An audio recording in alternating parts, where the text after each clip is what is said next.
of our Board of Trustees, as well as some panelists and some of the EXCO members of Indlulamithi SA Scenarios. I'd like to welcome you all the 120 or so participants that are joining us remotely on our Zoom platform. We are hoping to also stream to other digital platforms. The purpose of today is to actually have a conversation around social compacting, but this conversation is supposed to be informed by the Indlulamithi Barometer results. As you all know, those who have been with us since inception of Indlulamithi in 2017, after writing and launching the scenarios, we then decided that we would release a barometer, and year on year, we have been releasing that barometer that serves to measure our trajectory, whether it's towards Isi-Bourgeois, which is an enclave of bourgeois nation, or Naila Walk, which is a nation which is in step with itself, or Gwara, which is a floundering false stone. So the purpose of this barometer is to serve as a monitoring tool so that we can report every year in terms of which way the country or which direction the country is taking. We will have a presentation of this year's results, but this year, we're not only releasing the barometer result, but we intend to respond to the so what question that we always receive whenever we go around the country communicating these scenarios and the barometer result. So to do that, we will then have some panel discussions, starting with those who have been involved in compact-like initiatives, whether representing the state, labor, business, or otherwise. But we will also start engaging with the audience. So those who are joining us from home will also get an opportunity to engage, because we have received your feedback from prior events wherein we were requested to have the sessions more interactive and not us just presenting these results. So to start with the framing remarks, I would like to welcome the chairperson of the Indlulamithi Board of Trustees, Dr. Somadoda Fikeni, who's going to be giving us the opening remarks and illustrating the purpose of the day. Welcome, Prof. Thank you very much, Program Director. Indlulamithi Board of Trustees, the Executive Committee members, partners, sponsors, to our distinguished speakers, panelists from this audience, and those joining online and from abroad. The distinguished audience, I greet you this morning. Molweni, Molweni, Dumelang, Goeiemorgen, Ndimachirone, Abshane. I can see that the winter chill is still with us.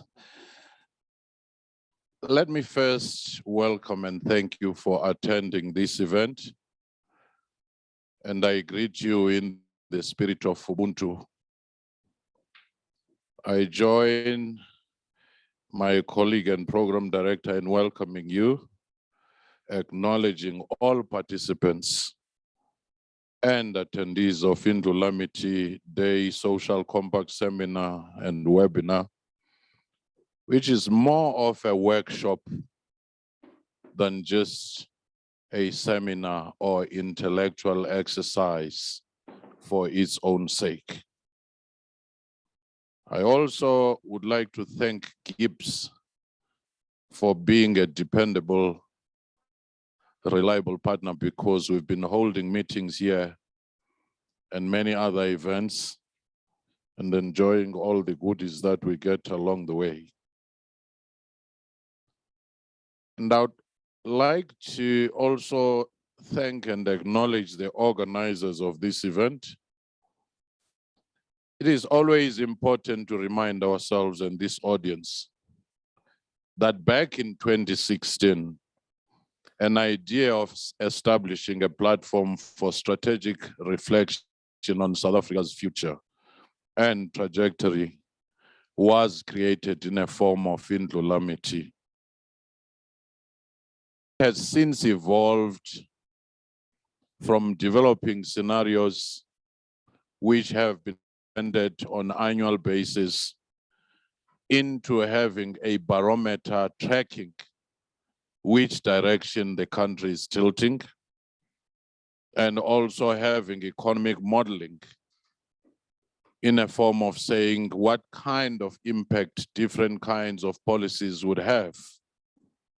And now, this year, we're focusing on social compact, something that has been in the mainstream of our national dialogues. This year's Indlulamithi Day falls on Mandela Month. I guess you know now why my dress code is in this form. Perhaps a reminder of a journey the country undertook and many detours which we have taken after a hopeful and promising start, which was heralded as a model to many other countries which were seeking homegrown solutions. We meet at a very precarious phase of our democratic transition when the country is buckling under a deluge of social, economic, and political challenges compounded by global pandemic and geopolitical crisis, especially the war in Ukraine and some insurgency movements across North and West Africa. Political leadership fragmentation and crisis, rising youth unemployment, which has reached crisis levels, worsening inequality, gender-based violence, and alarming levels of crime, worsening debt crisis, growing protest, growing inflation, load shedding and power crisis, natural disasters as floods and drought, poverty and increasing levels of household food insecurity, weakened capacity of state institutions, pandemic or endemic corruption, and this is even worse at a local government level, which is supposed to be closer to the people. And this all has led to growing legitimacy crisis of public and private institutions and leadership. And this has also led to growing resentment and resistance in several forms, as some of the speakers will also reflect. For a brief moment, like an oasis in a bone-dry desert, Banyana brought us a brief respite to celebrate, but this was a temporary painkiller. We are back into reality. You remember when we celebrated the Springbok team after its World Cup victory in Japan for a few days, but after that temporary painkiller, we were back into the daily grind and the harsh realities of our lives. In framing this particular workshop, SA is in a gwara, which is our worst case scenario. How do we move into Nile Walk, which is the best possible scenario that Indlulamithi has outlined? And the questions to be addressed by the seminar is, what is the state and future of South Africa's social compact, or social compacts, because they could be sector specific, they could be local, they could be many. What are the options or impediments and processes for compacting? Because we must also be looking at reasons for failure. What framework or approach for compacting can work for South Africa, with who doing what, how, and when? And that is what is bringing us here. Compatriots, These fault lines in our nation's social fabric are tearing us apart, inflicting wounds on us, even as we try to overcome and heal the deep wounds of the past. Indlulamithi scenarios clearly show that we're fast becoming a Gwara nation, torn between immobility and restless energy, at risk of becoming a demobilized land of disorder and decay. We have descended to our worst case scenario, as it will be shown by Tara, who is holding the X-ray to show the darkened lungs, the broken ribs in terms of the barometer itself.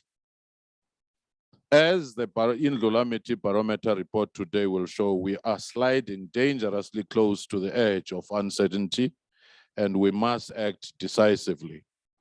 It is for this reason, the sense of urgency and a desperation to act, that we have emphasized social compacting during today's Indlulamithi Day.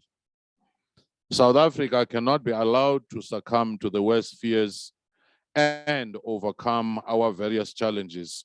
We must find a way through this moment of uncertainty and push ourselves back towards a better scenario. We know that this Nile vision of a South Africa marked by growing social cohesion, economic expansion, a renewed sense of constitutionalism is elusive but not impossible, but we must pursue it together. Today, we echo the President of the Republic's word in the letter on Monday, in which he stated, there is agreement among social partners that social compact cannot be a vague set of commitments, but a clear pathway to achieve higher levels of equality, jobs, and common prosperity. But we now need what we now need is to work together with greater urgency and purpose to complete that work, rather than to point fingers at one another. Indlulamithi is asking the question today, how can we make this social compact a reality in South Africa? What have been examples elsewhere around the world? With this in mind, fellow South Africans, I remind you that we are here as leaders and contributors to a new chapter in South Africa's future, one focused on problem solving and building a better future together. Our problems now are far more complex. Government alone will not do. Business alone will not do. NGO alone will not do.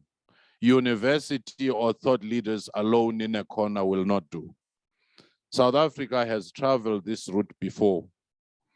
Back in late 1980s and early 1990s, when we were on the edge of a proverbial cliff, with pundits predicting a country that would be plunged into a racial strife or civil war, then a homegrown negotiated settlement salvaged us from the worst case scenario.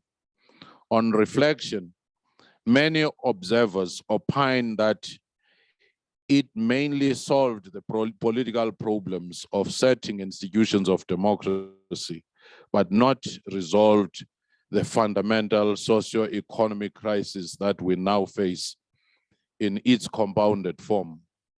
It is for this reason that we are exploring another social compact or social compacts to resolve multiple crises in our society. We learn from many examples around the world that a deep crisis often provides an opportunity for consensus-building dialogue and social compacts if necessary conditions are created. It is always impossible until it is done, as Madiba once said. It may have looked impossible to rebuild Germany and Japan after the World War II. It may have looked impossible to build Rwanda after the 1994 genocide, but giant strides were made. despair, cynicism, and being helpless bystander or joining lamentation brigade is not an option. There is a fierce urgency for all thought leaders, for all public policymakers, for all leaders from the sectors of society to put their hands on the deck. History will judge us harshly if in this moment of great challenges, we folded our arms and kicked the can down the road for the next generation to catch. I welcome you to this Indlulamithi Day, and thank you very much. Thank you very much for those remarks, Dr. Fikeni. Words of wisdom there, also taking us down through memory lane, because the idea of social compacting is not something new to South Africa, the same way that scenarios are nothing new to South African society. So now to get into the meat of today's discussion, let us look at all those social compacting efforts or compacting-like efforts that we've had, and we've invited those who have been instrumental in those processes. I'd first like to welcome Ms. Lisa Seftel. Ms. Lisa Seftel is an experienced public sector manager who has worked for more than 24 years in different spheres of South African government, including the Department of Labor. So since the 1990s, she was responsible for the legislative passage of the Basic Conditions of Employment Act and other labor legislation. So she is a seasoned expert when it comes to issues related to labor. She is currently the executive director at the NEDLAC, and as we all know, that NEDLAC was founded on the basis of the NEDLAC Act, and there is a conversation around NEDLAC and its role in terms of social compacting. So I'd like to call upon Lisa to come up to the front, and she will be accompanied by Mr. Lawrence Matema. Lawrence is currently employed as the acting head of the Policy Research Services branch in the presidency. This is what was formerly known as PICUS. The main function of his role there is to support the principals in the presidency, particularly around policy coordination, integration, and coherence. On behalf of the Center for Government, Lawrence is also assigned to drive the digital transformation in the public sector. So Lawrence, please come to the front. And Lawrence is currently enrolled for a PhD at the University of Pretoria. And as we all know that the presidency has also been concerned with the idea of social compacting. We've heard the president mentioning social compacts on various platforms.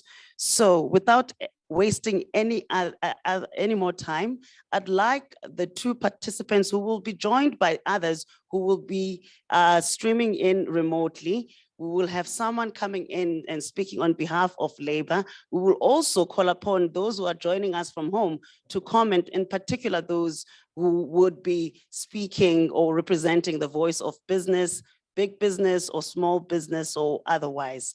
So welcome, colleagues. And as you know, the question that we're trying to respond to on this panel is why social compacting? So let's start with Lisa. Why social compacts? Thank you. Can I just check, am I properly audible and all that? I think I had a bumpy road, not coming to the venue, but coming to this workshop because between Marius and his team, I wasn't always sure what I'm speaking about and who I'm speaking with. So anyway, yesterday morning, I was told my topic is now why social compacting. So I then thought, well, I'm not sure I want to answer that question and you'll find out why. So I've rather rephrased it, which, with Marius's permission, that when and in what circumstances does South Africa need social compacting initiatives? I might be saying a number of controversial things, so that's why I decided that I must put my PowerPoint in some nice soft, warm, brownish colors.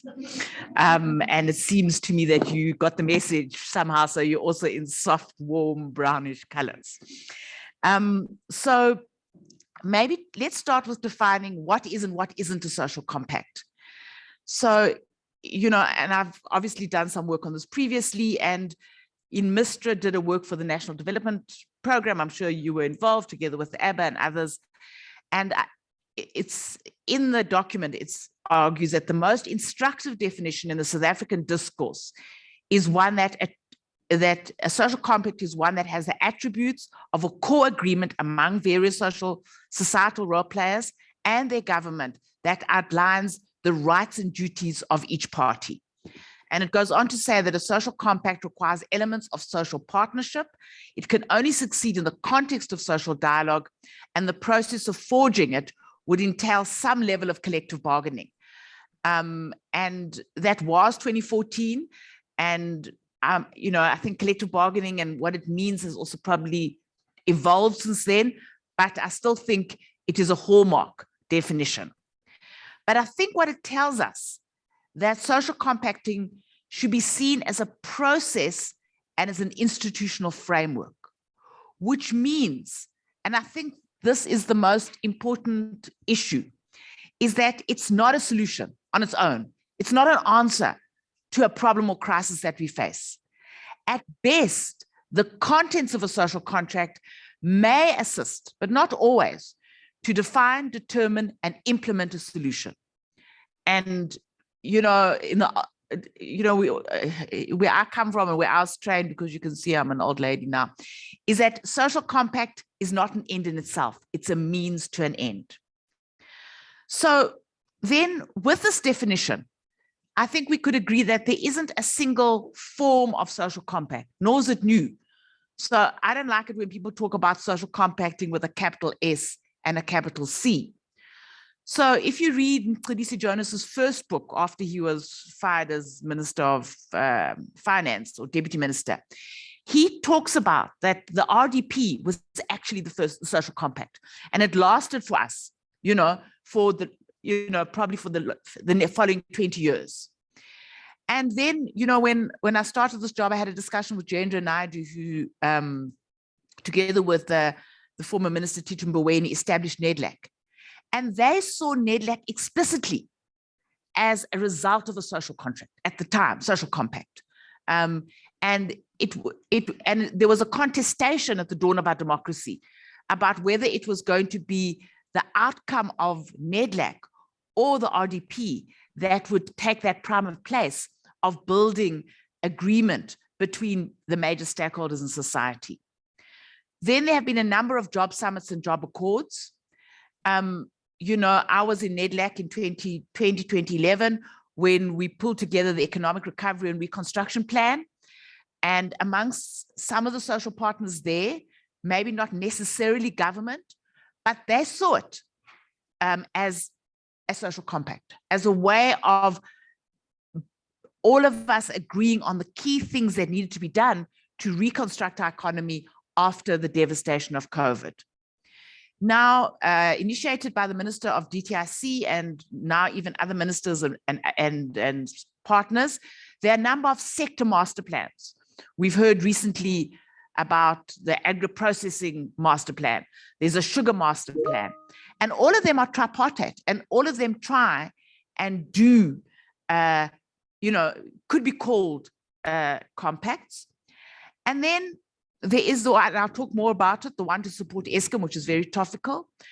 But I think, and we can come back to it, that the social compact that best reflects a proper social compact is the one signed 2 or 3 weeks ago between the workers, the employer, and government in a small town in the Western Cape called Ashton to save the Langeberg canning factory from closing. And why do I think it meets the best criteria of a social compact? And I'll come back to it. It's because everybody agreed to give something up. The workers agreed that they wouldn't go for wage increases to be able to save jobs for themselves. Now, there's also others that could be regarded as a social compact. where the state doesn't have to be a partner. So there have been these community action networks, and I think we're going to hear about them later, at a community level, which provided relief and did mobilization at the beginning of the COVID pandemic. And, the previous, I'm not sure what you call him, CEO, whatever, of the business school is now very involved, Nick Benadell, on a Changemakers Town network. But I don't think they bring changemakers together. And in many instances, the changemakers does not include government. Is that also a social compact? But they are bringing diverse people together. And then within the state, if there is an effective coalition agreement at local government level, could it not meet the criteria of a social compact with a small s and small c? And then last week, Friday, I had a meeting with DSAC, who are also looking at a social compact on nation building and social cohesion. But, as I indicated to them, I think we also need to distinguish between a social contract and social contracting, which is more about government's relationship with individuals and, with citizens, than social compacting, which I think is much more about relationships with organized stakeholders. So if you listen to what I've just said, I think there are three possible options. There's the Grand Pact. I think that's what the president wants, to address holistically the crisis facing our country. That's the Ireland, Australia story. Then there is what, in NEDLAC, we've tried to do with the RRP, to project the results of existing and ongoing processes as a social compact. And then there's the single issue compacting. So therefore, the question, I think, Songezi, is not so much why social compacting, but does South Africa need more social compacting? And for me, then, the real question is it an appropriate mechanism and tool or process? Firstly, to define or analyze a problem or challenge.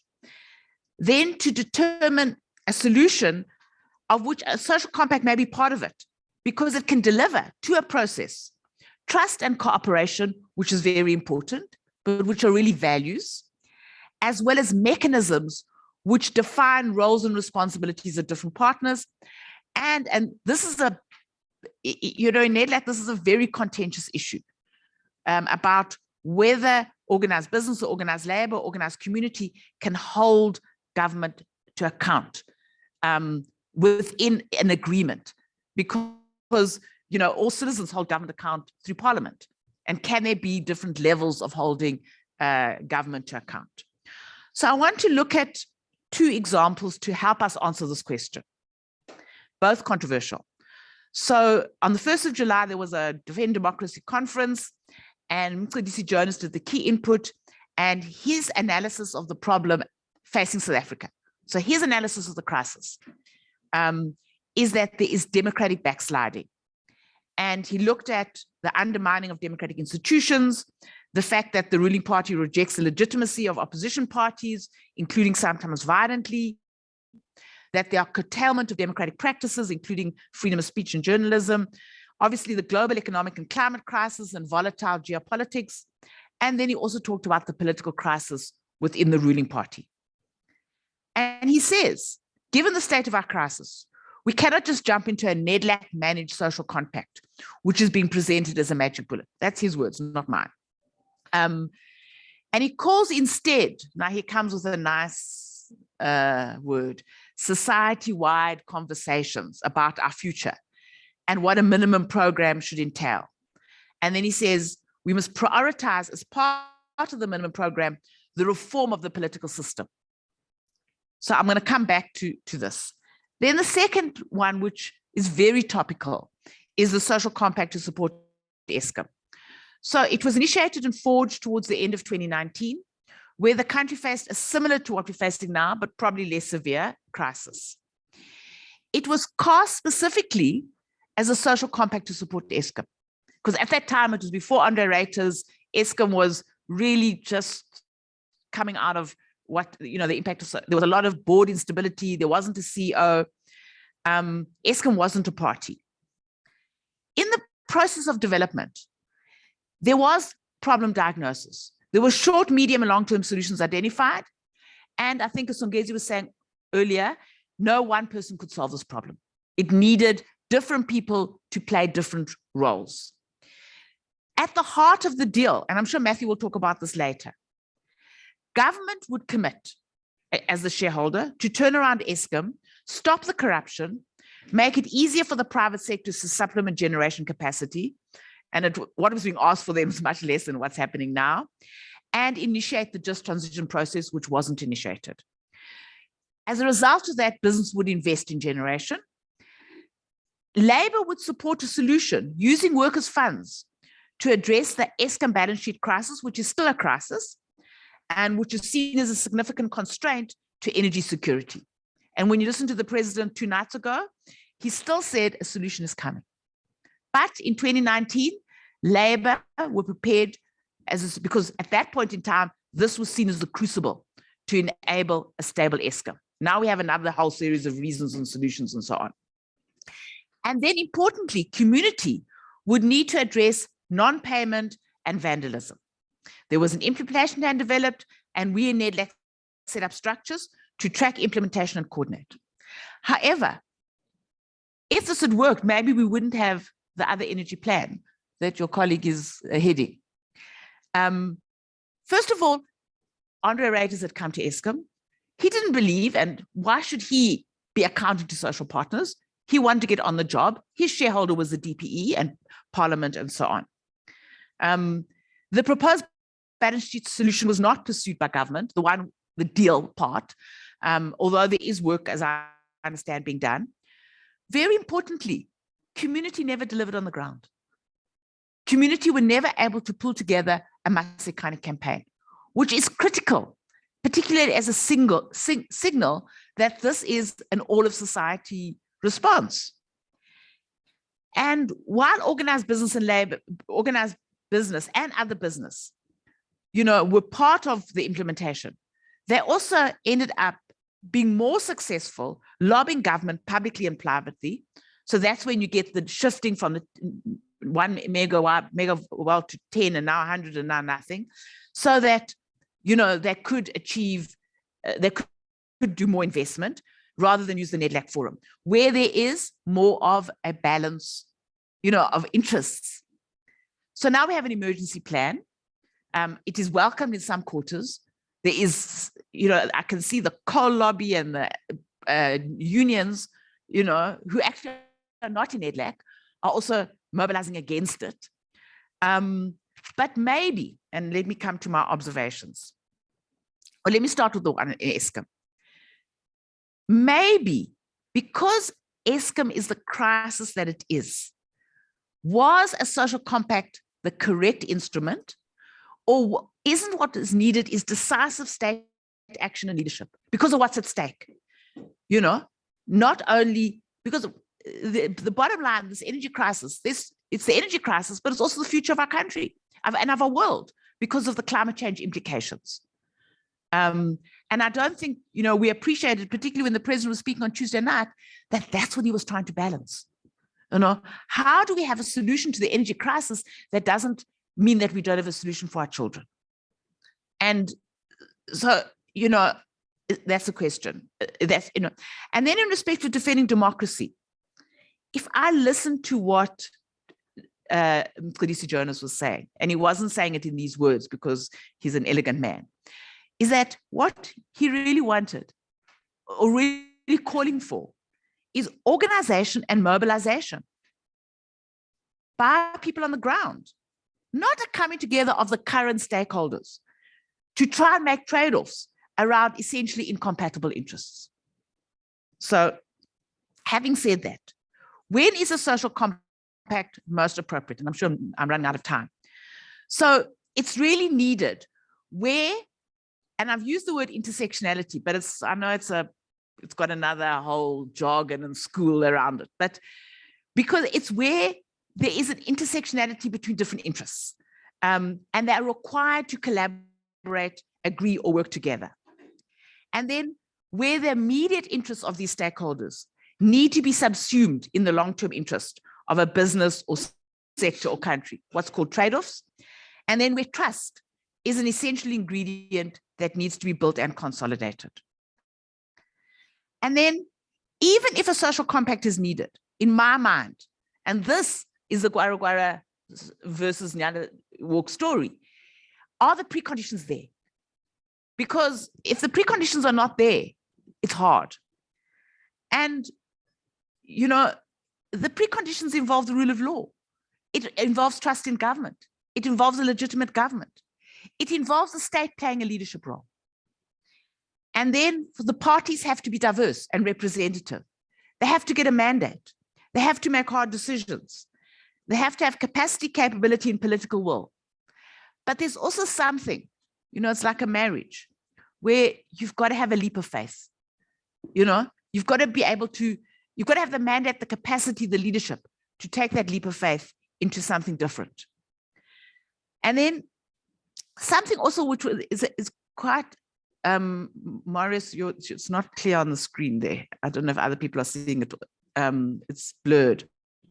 But, you know, and it's often an issue in NEDLAC. You know, you're a second class party, you don't contribute so much. There's got to be a recognition that the contributions may not be equal, but they should be equitable.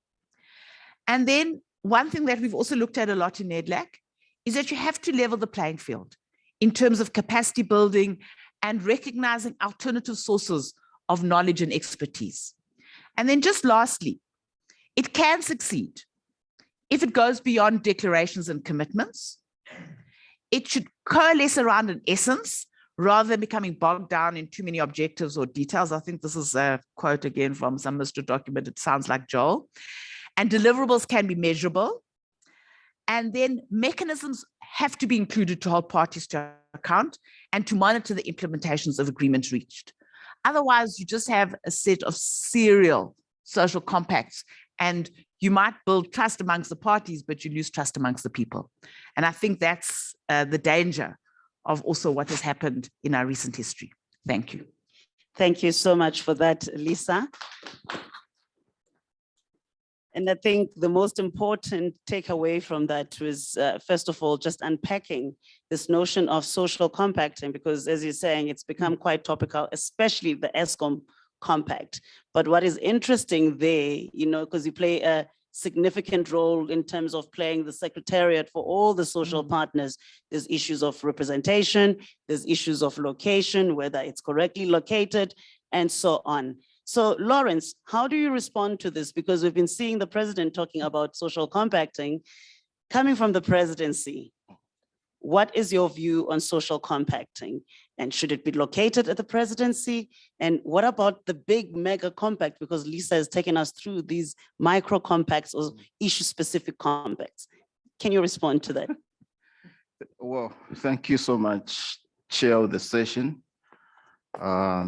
Everyone here in the room and those on the virtual platform. Let me take this opportunity to thank the organizers for the opportunity to share our thoughts, my thoughts on why social compacting. Initially, I was not on the program. My DG was, but she's caught up in an emergency at the union buildings this morning. So I had to come in at the last minute. So in trying to frame my input for this session, I looked at few questions. I think these are questions that South Africa as a society are seized with in various quarters, whether it's at the leadership level, whether it's in society as a whole, in the communities. The questions are, where are we as a society? So we've moved since 1994 to this point, 2022.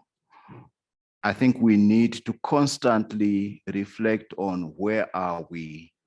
The promises, so all of us bought into the idea of moving into the new era post-1994 because we believed that we have a common destination, that the way things were then, before 1994, they were not sustainable. So I think we need to keep on asking ourselves, where are we? with regard to that point of departure, 1994. Where do we wish to get to?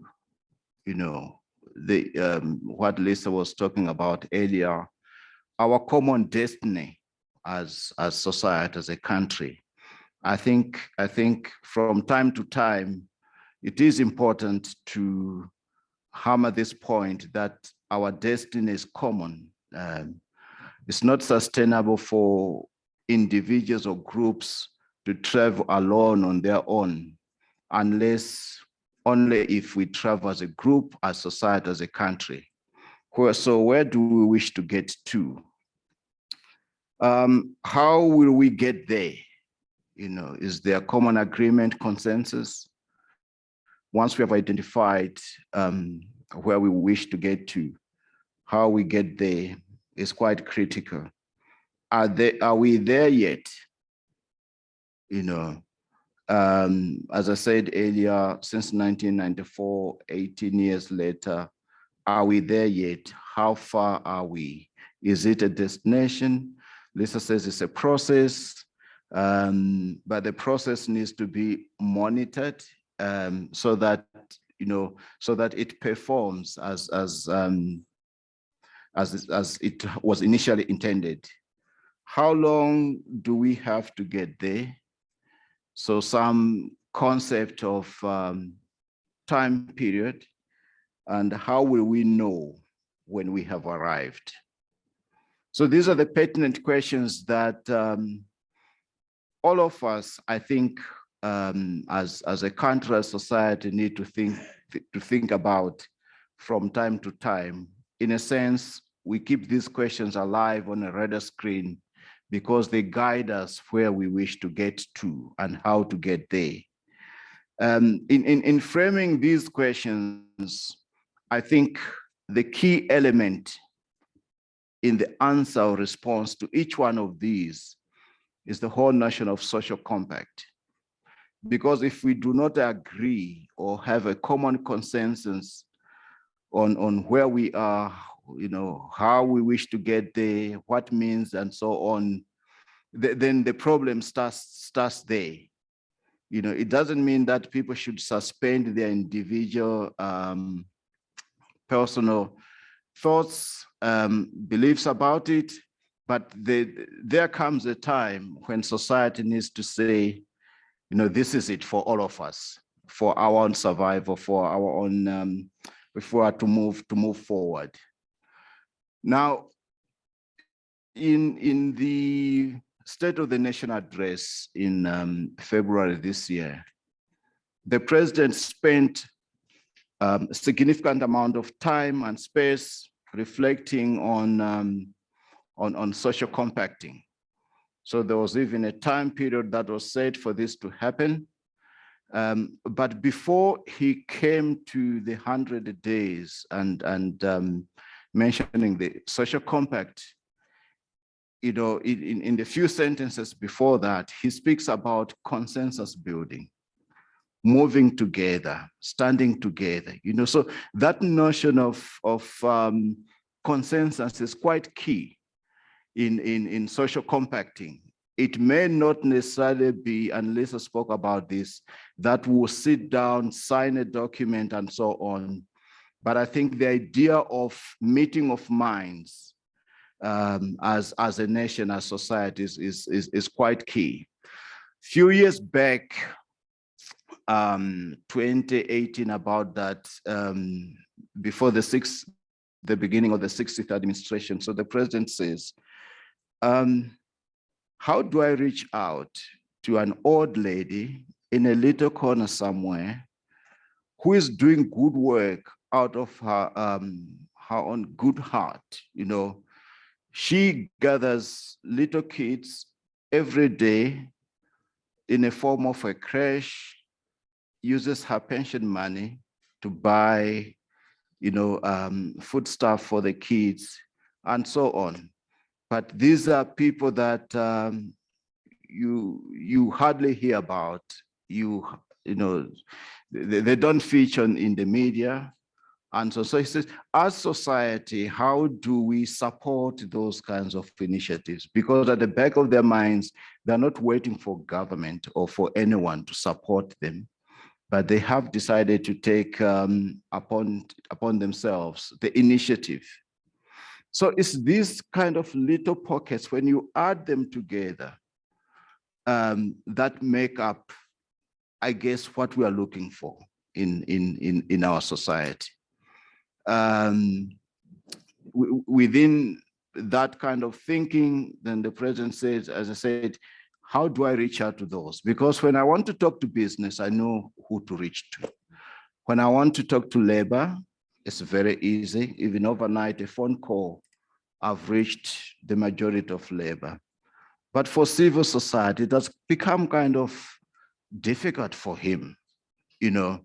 So I'm sure most of us are aware that there's a civil society or social sector summit next week here in Johannesburg, the presidential one. It was meant to happen in 2020, but just on the verge of it happening, then COVID came in, so it was postponed. It has been revived, it's happening next week. But that's part of the attempt to reach out to the broader civil society. We'll see how it pans out next week, but I think it's a very, very good start to really reach out to the rest of society. Those that may not have the means and the resources to be heard every day like the other groups. So I think that requires to be supported. It may not be perfect, but I think it's a good start, and we can build on that. Now, going back to the issue of consensus building and consultations. So we also do know that that's the style of government, particularly at the center in the presidency.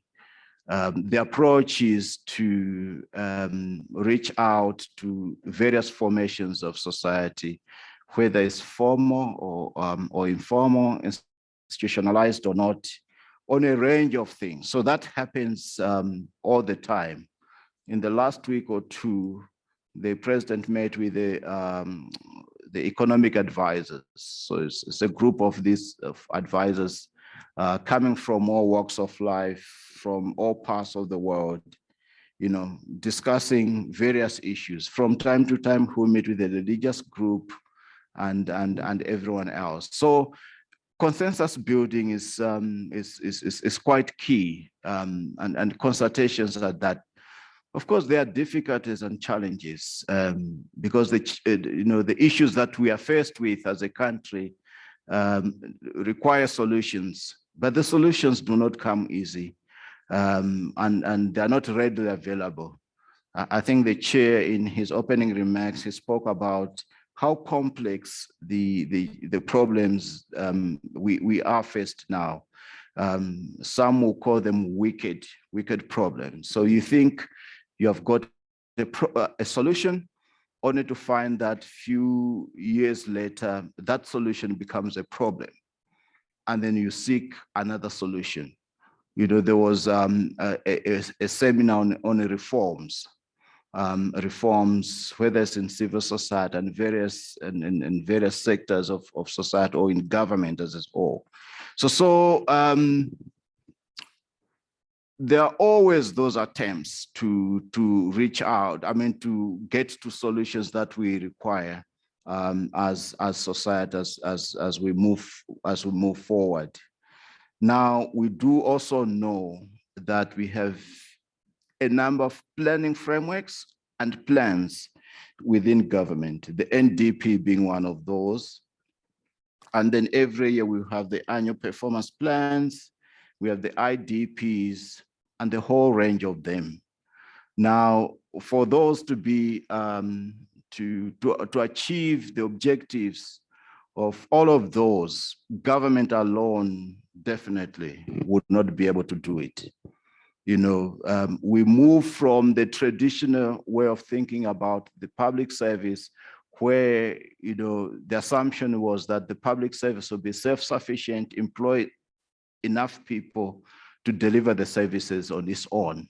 That we do know that is no longer possible, given the budget constraints, the human resources constraints and all that.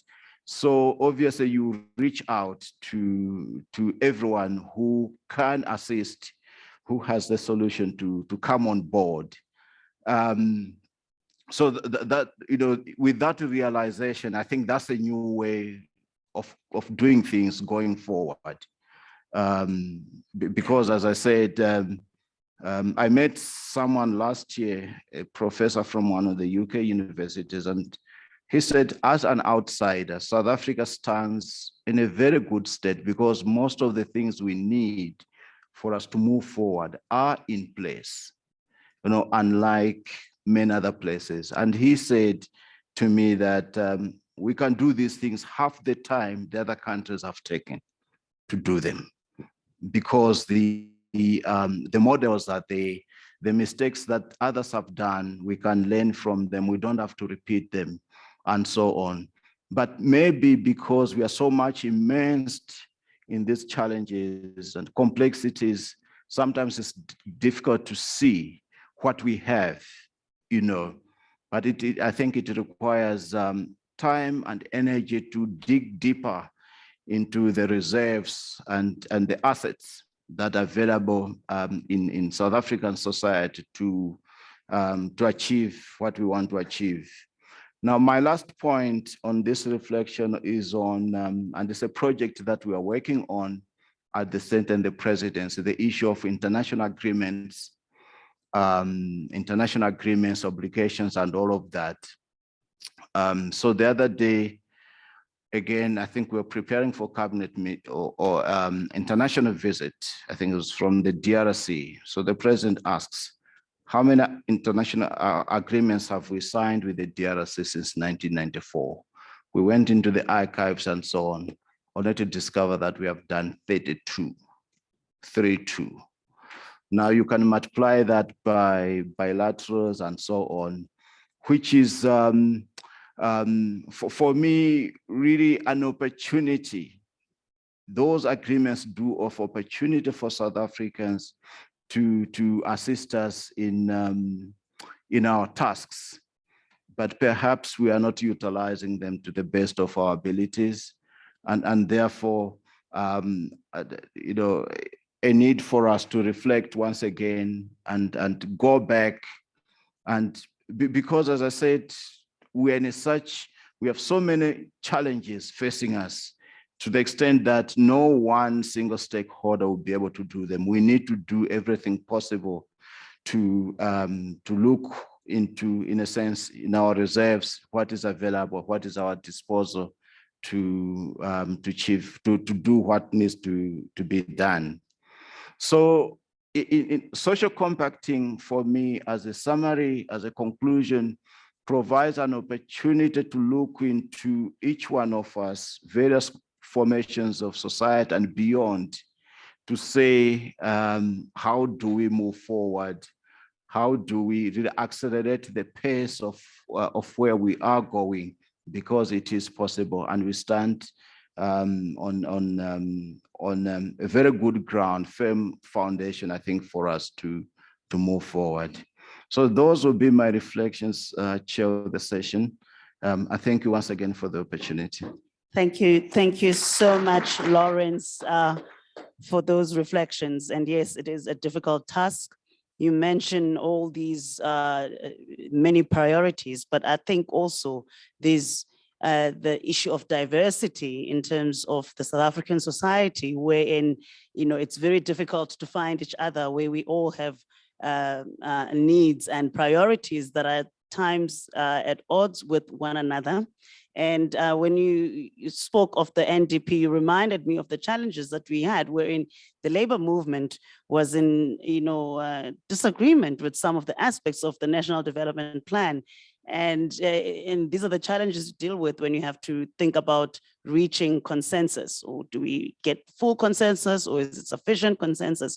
And coming in from labor, We are joined remotely by Matthew Parks. Matthew Parks is the COSATU Parliamentary Coordinator and has been with Parliament in this function for the past 12 years. His role there is to coordinate COSATU's engagements with Parliament, government, and the ANC in particular around bills, policies, regulations, and so on. He also participates at the NADLAC, so he is involved in many of these arrangements and these consensus building efforts and the number of compact-like processes that Lisa alluded to, but then he will be joining us coming in from bringing forward the perspective of labor, in particular organized labor, as they already have a place in the NADLAC platform. Over to you, Matthew, and welcome. Good morning, Chair. Yeah, hopefully colleagues can hear me and see me, or at least hear me. That's more important. No, thanks. And I think, yeah, I just want to give thanks and, greet comrades and colleagues. As COSATU, and I think broadly as organized labor, we do support social compacts. I think, as Lisa has said, we believe that none of us, be it government, business or labor or community, can resolve our problems. And our problems are huge in South Africa, but they're easily solvable with relevant compromises, relevant will, etc. But we think all of us have to do something. All of us must bring something to the table and so forth. And we started kind of pushing this discussions, 2019, 2018, even when we would see in the budget speeches at Parliament that we are really heading towards deep, deep trouble. I think we're quite fortunate to have NADLAC as a legislative social dialogue body. Many other countries don't have are not fortunate enough to have a NADLAC institution.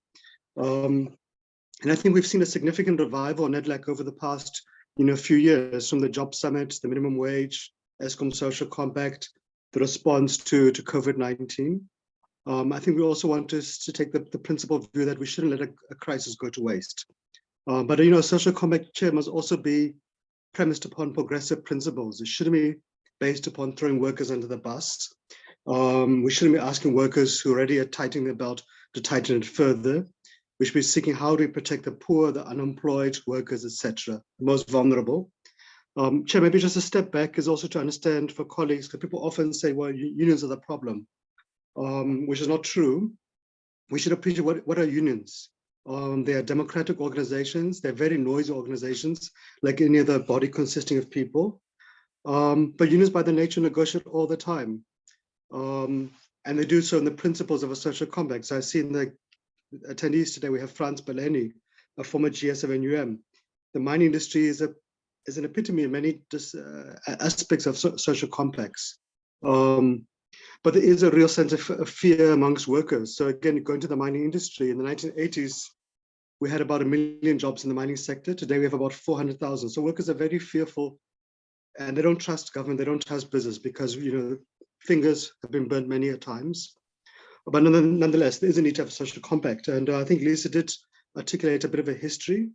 I think we can even go further back. Your Freedom Charter, in essence, was a social compact of a society under dictatorship, under the party regime, etc. There's many positive international principles and examples we look to as COSATU, be it in Norway or Sweden. I think we even looked at a company level and brought in the economy at the German examples, the Japanese examples, where you have business and labor and government working together for common good. Doesn't mean they must compromise each other's fundamental principles, but there's enough that we can agree on to move forward. Your ANC election manifestos are, in essence, often social compacts. And of course, Lisa mentioned the Presidential Job Summit, but then again, we finding challenges, because we find we agree to these social compacts, then you find the government forgets about them, that they don't bother to implement it. They don't cascade it down to the relevant departments. Similar challenge with business, colleagues in business will make commitments, we're going to fund this, and then nothing happens. But nonetheless, there are positive examples. The national minimum wage, that is a social compact in essence. It's uplifted the wages of 6 million workers plus in the private sector, domestic workers, farm workers, the most poor. Lisa and other colleagues did a lot of work at NADLAC during COVID, around the UF COVID-19 tours. Heated discussions, but it was a social compact in practice. We got 64 billion rand out to benefit 5.5 million workers, benefiting the economy, workers, businesses, etc. The economic recovery plan, social compact. So many positive examples too. We had drafted this COSATU, a draft Eskom social compact in 2019, took it to the Alliance, to the presidency, and we were very frustrated by how slowly government responds. I think even to say the move at the speed of glaciers would be a compliment, extremely slowly. We had said deliberately as COSATU, what can we as workers contribute? And we had said, as Lisa mentioned, let's help with the debt relief plan, because that's what we can put on the table. We took a lot of flack for it. Members called us crazy. Workers insulted us. Pensioners were less than impressed with us. But we wanted to say, what can us as organized labor put on the table? Not just complaints, but to say we can put money, rands and cents to save our most critical national economic asset. And it has been quite frustrating to see 2.5 years later, government is still scratching his head thinking, what can we do? We signed the social compact at Eskom in December 2020. We had looked at many things. There was a 35-point plan, not just the immediate crisis, but a longer-term vision to move into a more environmentally friendly economy, electric vehicles, etc. Some of the difficulties also we've experienced with the Eskom social compact is that whilst we're busy negotiating it and saying we can assist in getting flack from workers, government then reneges on a public service wage agreement. So workers then ask us, so you want to bail out your friends, but they want to, at the same time, they're pickpocketing us. So there is a need at times for government to appreciate the need to manage trust, manage relationships. Operating like a bull in a china shop doesn't always assist engagements. Chair, I think just a few kind of things on what are the requirements for social compact. I think one is the issue of trust amongst all parties. We need to know when you negotiate, your partner is going to honor the agreement, because we have to sell these compromises to workers, to the public, who often at times are less than keen, don't trust us. They even are skeptical of ourselves. So the trust becomes so critical.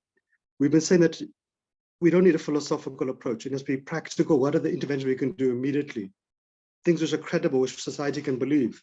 There must be time frames linked to it, must be rands and cents linked to it. So you have a sense of accountability.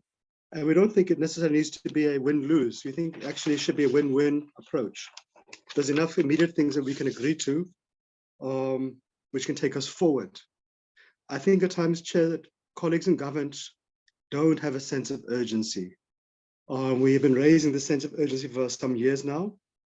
And if we don't start understanding what does urgency mean, then this will be a one-term administration, to be honest, and things are going to get much worse after that. We have 2 years left in this administration. We need less family meetings, more action, more cutting of ribbons, more opening of new power stations, etc. Less talks. We're in a real crisis, Chair. You know, an unemployment rate of 45%. It's likely the next quarter unemployment rate is going to go up further, given the crisis we're facing from fuel price to electricity, etc. We have, the World Bank reminds us we are the most unequal society in the world. Our poverty rates are rising. We're witnessing the collapse of many municipalities, SOEs, some of which no longer exist, the state to many degrees. And there's also a real credibility crisis too, because people will say, yes, we hear the family meetings, we hear the plans, and et cetera, et cetera. So when are you going to implement these things? Part of the things we have raised around the current social compact discussions that, to be honest, we should just implement what we already have agreed to, the economic recovery plan, the Eskom social compact. Let's build a bit of credibility. But some of the challenges, Chair, also is about, one is the issue of enforcement. At times we've been saying to our colleagues in government, because we're all in the same boat, we want government to succeed, etc. At times, let's just take small steps. Let's fix one thing at a time. Let's fix, for example, the CCMA. Let's invest in the CCMA, make it a modern and efficient institution, because that's going to help boost labor market stability, help resolve workplace issues. It'll benefit business, it'll benefit labor, for example.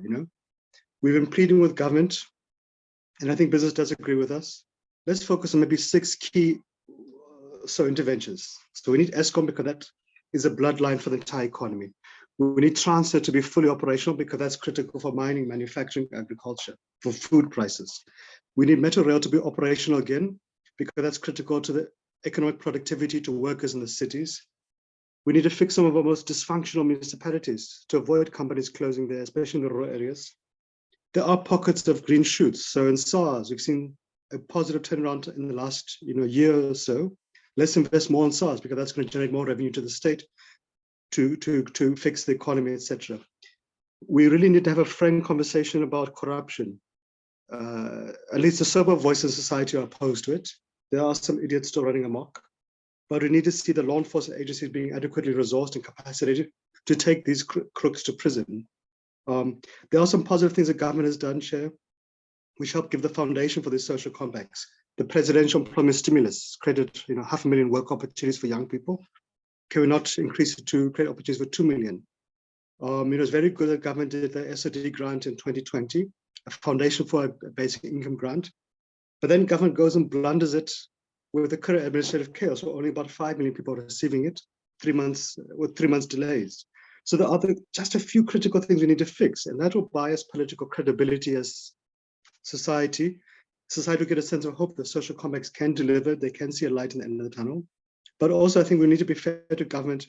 Government can do so much, it will never have sufficient revenues. The business colleagues need to come to the party, the banks need to come to the party. What are they bringing in rands and cents to the table in terms of more affordable credit for SMEs, stimulus into the economy, supporting local procurement, etc. It can't just simply be us saying, well, government must do everything. I think lastly, Chair, is that I think our thing is let's fix these 6 or so big item issues.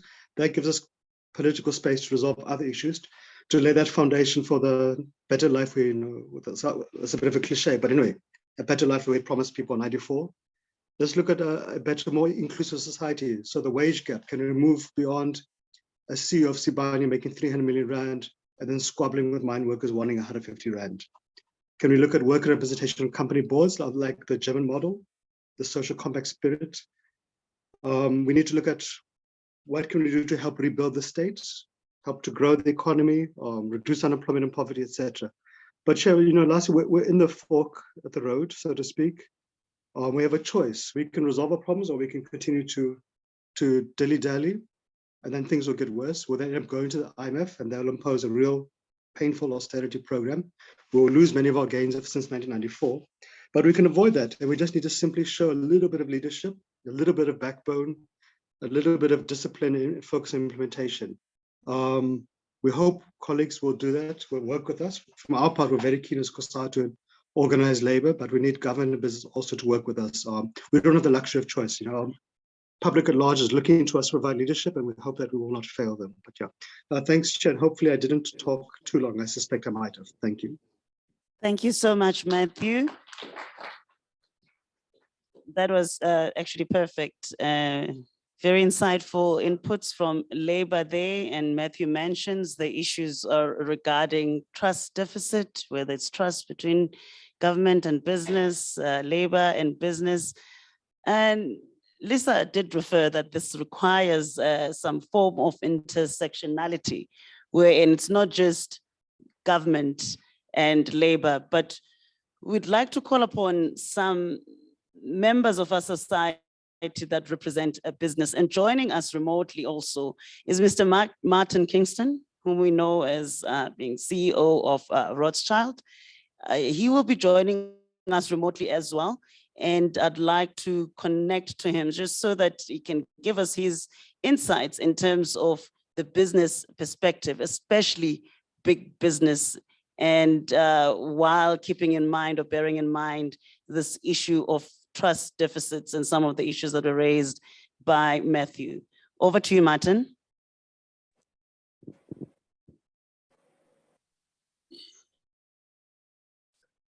Thank you very much indeed. I hope that you can hear me. Unfortunately, the challenge with following Matthew, my brother Matthew Parks, is that he always takes the words out of my mouth. And we've worked together very closely over the past 2.5 years, in particular in the context of the pandemic. And maybe that's where I should start in my comments, because in many respects, I think that the way that the country tackled the pandemic was in the context of a social compact, didn't need to be formally written down, but we saw a crowding in of all of the social partners trying to work with a common purpose to address what then was characterized, and I think correctly, as an existential crisis. And we did so in particular, I have to say, under the auspices of NEDLAC. And I need to commend Lisa and the NEDLAC team for the work that they did, which was relentless over the past 2.5 years. And whether that was the interventions in the context of UIF TERS or COVID UIF TERS, where we had to battle extensively to make sure that we had the ability to direct relief to those who needed it, or whether it was in the context of bringing PPE into the country, again, to those who needed it most urgently, and most specifically in the context of the design, development, and implementation of a vaccination rollout program, although many of us feel it was too little and too late, but nevertheless, when it got going, we got real traction. That was because we were able to harness the efforts of all social partners with a common set of goals and purposes.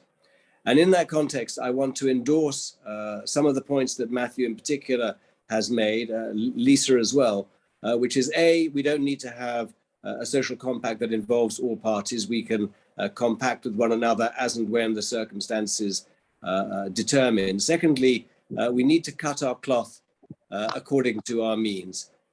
We have very limited cloth available at the moment to go around, and that means that we need to be extremely focused on where we can target resources for urgent intervention.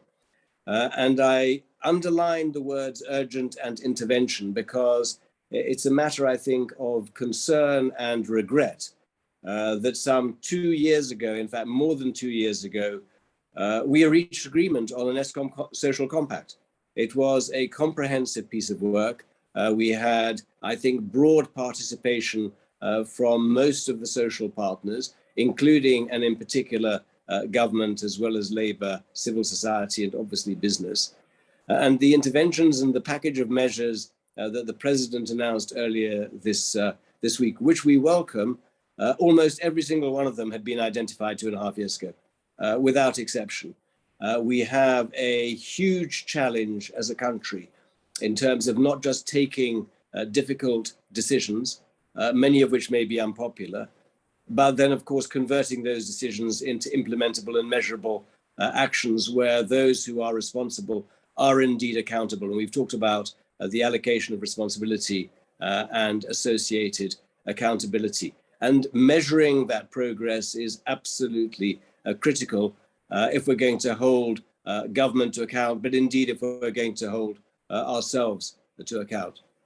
So we as business have said, and we've said that not just as Business Unity South Africa, we've said that as Business for South Africa, and indeed we have remobilized Business for South Africa as the implementation arm for the endeavors that I'm talking about, is really, as Matthew said, to focus first and foremost on a limited number of key priorities, which we think can dramatically move the needle and ensure that we can achieve real, inclusive, sustainable economic growth at pace, not over time, but at pace. We don't have, I think, the luxury of sitting on our hands anymore. We all are very aware of the huge challenges that are now confronting the country, and particularly those that are the most impoverished in the country. And those limited interventions, we believe, as business, obviously include energy, and we have pledged our commitment to working with government and social partners in trying to convert the announcement by the president into specific actions urgently and comprehensively. And there's no doubt that the private sector, and the private sector isn't just big business, I have to say, it's large and small, formal and informal, across all sectors, multinational and domestic, that we can harness those resources, both financial and human, experiential and otherwise, to make sure that we can address the energy challenges of the country. The second, of course, is logistics and transport. I'm not just talking here about freight, transport and logistics, although that's a huge bottleneck in the system, where again, we think that there need to be a limited number of key interventions that can address huge constraints and which are fundamentally undermining our competitiveness and our efficiency as an economy. Equally, we have to say, addressing the water infrastructure, putting in place the agencies that have already been designed but have not been properly implemented, making sure that we don't reinvent the wheel, that we leverage off existing experiences, I think is absolutely critical, and we have emphasized that. And then two other areas that we think need obviously to be addressed as a matter of urgency, one being the issue of the criminal justice system, crime and corruption. I'm not talking about in the public sector or the private sector. I'm talking about the pervasive issues that are addressing the country, where again we can harness resources, and then greenfield infrastructure projects that are sustainable and implementable. And all of those interventions we think need to be done urgently. We need to harness the right resources. We need to take advantage of the work that's already being done. If it's being done in Operation Vulindlela, let us make sure that it has appropriate profile, that where there are deficiencies, they are resourced appropriately and remedied. And indeed, if work is already being done appropriately, that we give that appropriate messaging throughout the country. On the subject of a social compact and a broader social compact, I need to correct some misunderstandings. We as a business are certainly committed to a process of constructive engagement with government as well as other key social partners on the social compact framework, with the caveat that it doesn't divert resources from these key imperatives that I've already talked about, that we do so in a manner where we are able to address key priorities, and that any of the social compacting issues are consistent with the urgent reforms and actions that are required as a country to ensure that we can change the economic trajectory in a material, I would say, impactful and urgent manner. That means that by definition, we can't do everything. We can't cover the waterfront. And the last point that I want to make, if I may, before I hand back, is just how many parties can be represented in any of these processes. Even as business, we have to recognize that we don't speak for all business. We would like to, but it's difficult to say that. We think the same is true for organized labor. The same is true for the representation of civil society at NEDLAC. But we need to make sure that to the extent possible, there is broad representation, and those whose interests are affected and those whose voices need to be heard can participate in an effective manner without defaulting to the lowest common denominator, and making sure, as Lisa said, that we don't just sign pieces of paper, but that we build trust, and trust is built and established based upon delivery.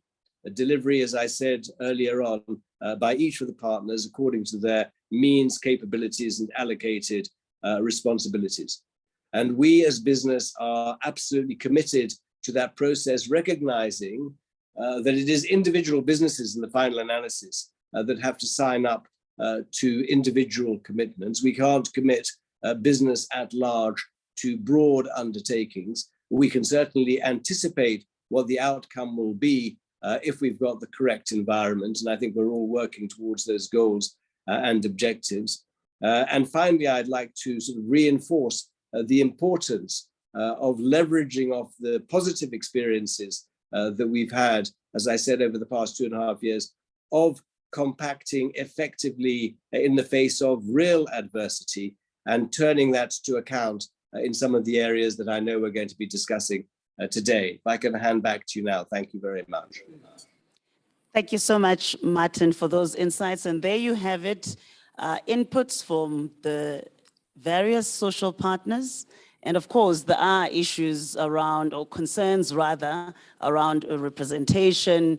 We know that Martin alluded to small businesses, for example, who don't necessarily have the seat at the table, at the NEDLAC table, or civil society that is not sufficiently represented there. But what about the unemployed as well? We've heard from Matthew, who's representing, organized labor, but we know that there's quite a chunk of our society that's unemployed. And how do they get represented? How do they get heard at the NEDLAC table? But in the afternoon, or rather after the tea break, we will have a session that will deal with homegrown social compacting efforts. And there, on those panels, we're going to then enable those who don't necessarily sit at NEDLAC, who are not necessarily represented in that intersectionality to also be heard. So I will bring this panel to an end. We are already running about 15 minutes late, so that we can enable Tara, who's our colleague who sits in the Indlulamithi Exco, responsible for the design and development of the Indlulamithi Barometer. Now, Dr. Tara Polsa is employed by Social Service, which is a partner of Indlulamithi, and she's going to be presenting the Barometer 2022. Over to you, Tara. Thank you very much. We're just trying to do some final tech on the slides. I think we'll just show them without the speaker's notes. That's fine. So it's a great opportunity to be here today. Thank you very much to everyone in the room and everyone online. This is the 4th year in a row now that we have prepared the Indlulamithi Barometer. Okay, should I not take it? Okay. And it really is a unique characteristic of the Indlulamithi Scenarios process. As we've heard, and as so many of you are very aware and have been part of, there have been many other scenarios processes over the years for South Africa, but very few of them have had a continuous year-on-year empirical measuring framework attached to them that actually says, what do we seem to be seeing in reality after having told the stories of these scenarios at a period in time. So why do we actually need a barometer in a time of crisis? Do these scenarios still tell us something? They were designed in 2017, launched in 2018. What makes them still relevant in 2022, especially after years of what one would see as, I think we didn't just call them unexpected, but there was a gray rhino, right? So COVID as the gray rhino, something that we should have known was coming and were warned about, but it's nonetheless that nobody planned for. So that we had this idea of here's a trajectory for the country, and then something radical happened that threw everything off. In that kind of a context, how are we still considering these scenarios relevant and our approach to measuring them relevant?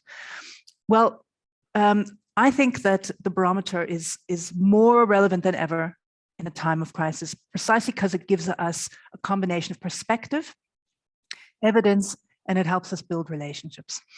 So what I mean here is the perspective is about, we're trying to shape the debate in the country, not just at elite level. So many of us in the room and online today are in institutions, we are in leadership positions, we are the elite of this country, but also at the much broader, at the 99.99% of the rest of the country level. So the principle of long-term evidence-based planning, that should be relevant for all of us.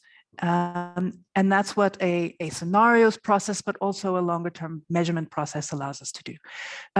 Evidence is important, because what it does is it takes us beyond the media cycle, beyond the narrative of particular instances and examples of something that went wrong just now that we have to respond to rather say, what are the underlying factors, what data, what evidence do we have about longer term trends?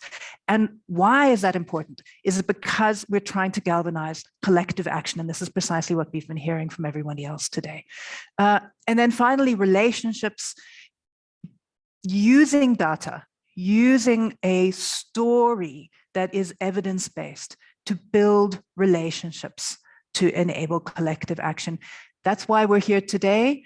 Not just so that we can each take this information into our own individual work plans, into our own individual spheres of influence, but so that we can meet each other and say, yes, we actually have a common starting point, or at least we have a common language to debate different interests so that we can, through our relationships that are being built, as just mentioned, actually move ourselves forward.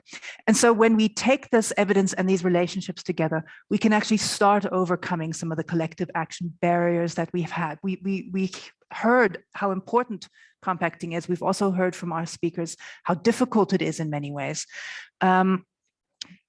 What we're trying to do is offer some tools that smooth out and help us to build bridges across some of these barriers, such as competition for sectoral priorities, which we've heard. There's also the worry about techno-speak, right? So we get these graphs and these numbers and these kind of professional languages that are very difficult to understand across sectors, but especially then by the general public. There's also the need for a long-term plan. So yes, we have a power situation that we've just heard there's a plan 2 years ago, now there's another plan. Actually, there needed to be a plan 20 years ago. How are we keeping interest going in things that need long-term plans? And long-term implementations and things that won't necessarily have short-term solutions. And then finally, how do we actually overcome our own emotional sense of overwhelmedness at the crisis of the day, at the tiredness of putting in lots of effort and not necessarily seeing something come out? That just does overwhelm so many of us every day. All right. So if these are the things we're trying to achieve, how do we get beyond feeling that being a frog in boiling water? How do we know is now the point to jump? Not the point of jumping out of the country and saying, I give up, I'm leaving, but jumping out of the place of seeing like, well, you know, it's kind of warm. Maybe it's comfortable, maybe it's uncomfortable. What is it that actually initiates all of us individually, but especially together, to say now it's time for that special effort to jump over the rim of what we're used to, the rim of business as usual? What is the temperature gauge that will allow us to see that? So just very briefly, this barometer methodology, this will be familiar to those of you who've been following us over the years. We've taken indicators from the scenario narratives that were developed and launched in 2018. We've then identified a data source for each indicator. These are empirical data sources. So recognized government, non-government, international data. This is not data that we produce ourselves, but we compile it from a wide range of institutions that are legitimate and recognized. We then take cutoff points for each scenario per each indicator. And these are based on points of comparison. So it's not the South Africa unique story, it's where are we in the world and compared to other comparators, for example, other middle income countries around the world, sometimes global averages, etc. And an example of what we mean here is that if we look at poverty levels, the percent of the population that is under the minimum lower bound poverty line. If we had 10% of our population or less under the poverty line, we could consider ourselves to be in the Nailewok scenario. That would be a very solid place for a functioning country of our income level to be. If we have more than 20% of our population, and more than 1 in 5 people that are under the lower bound poverty line, that puts us into the Gwara scenario. In between, we said, okay, 10 to 20% somewhere, maybe that's the Isibujwa scenario. It's a divided country, but essentially still sort of functioning. What we've done this year, as you can see here, is that we have actually said 20% poverty. We are so far beyond that. We're at 40%.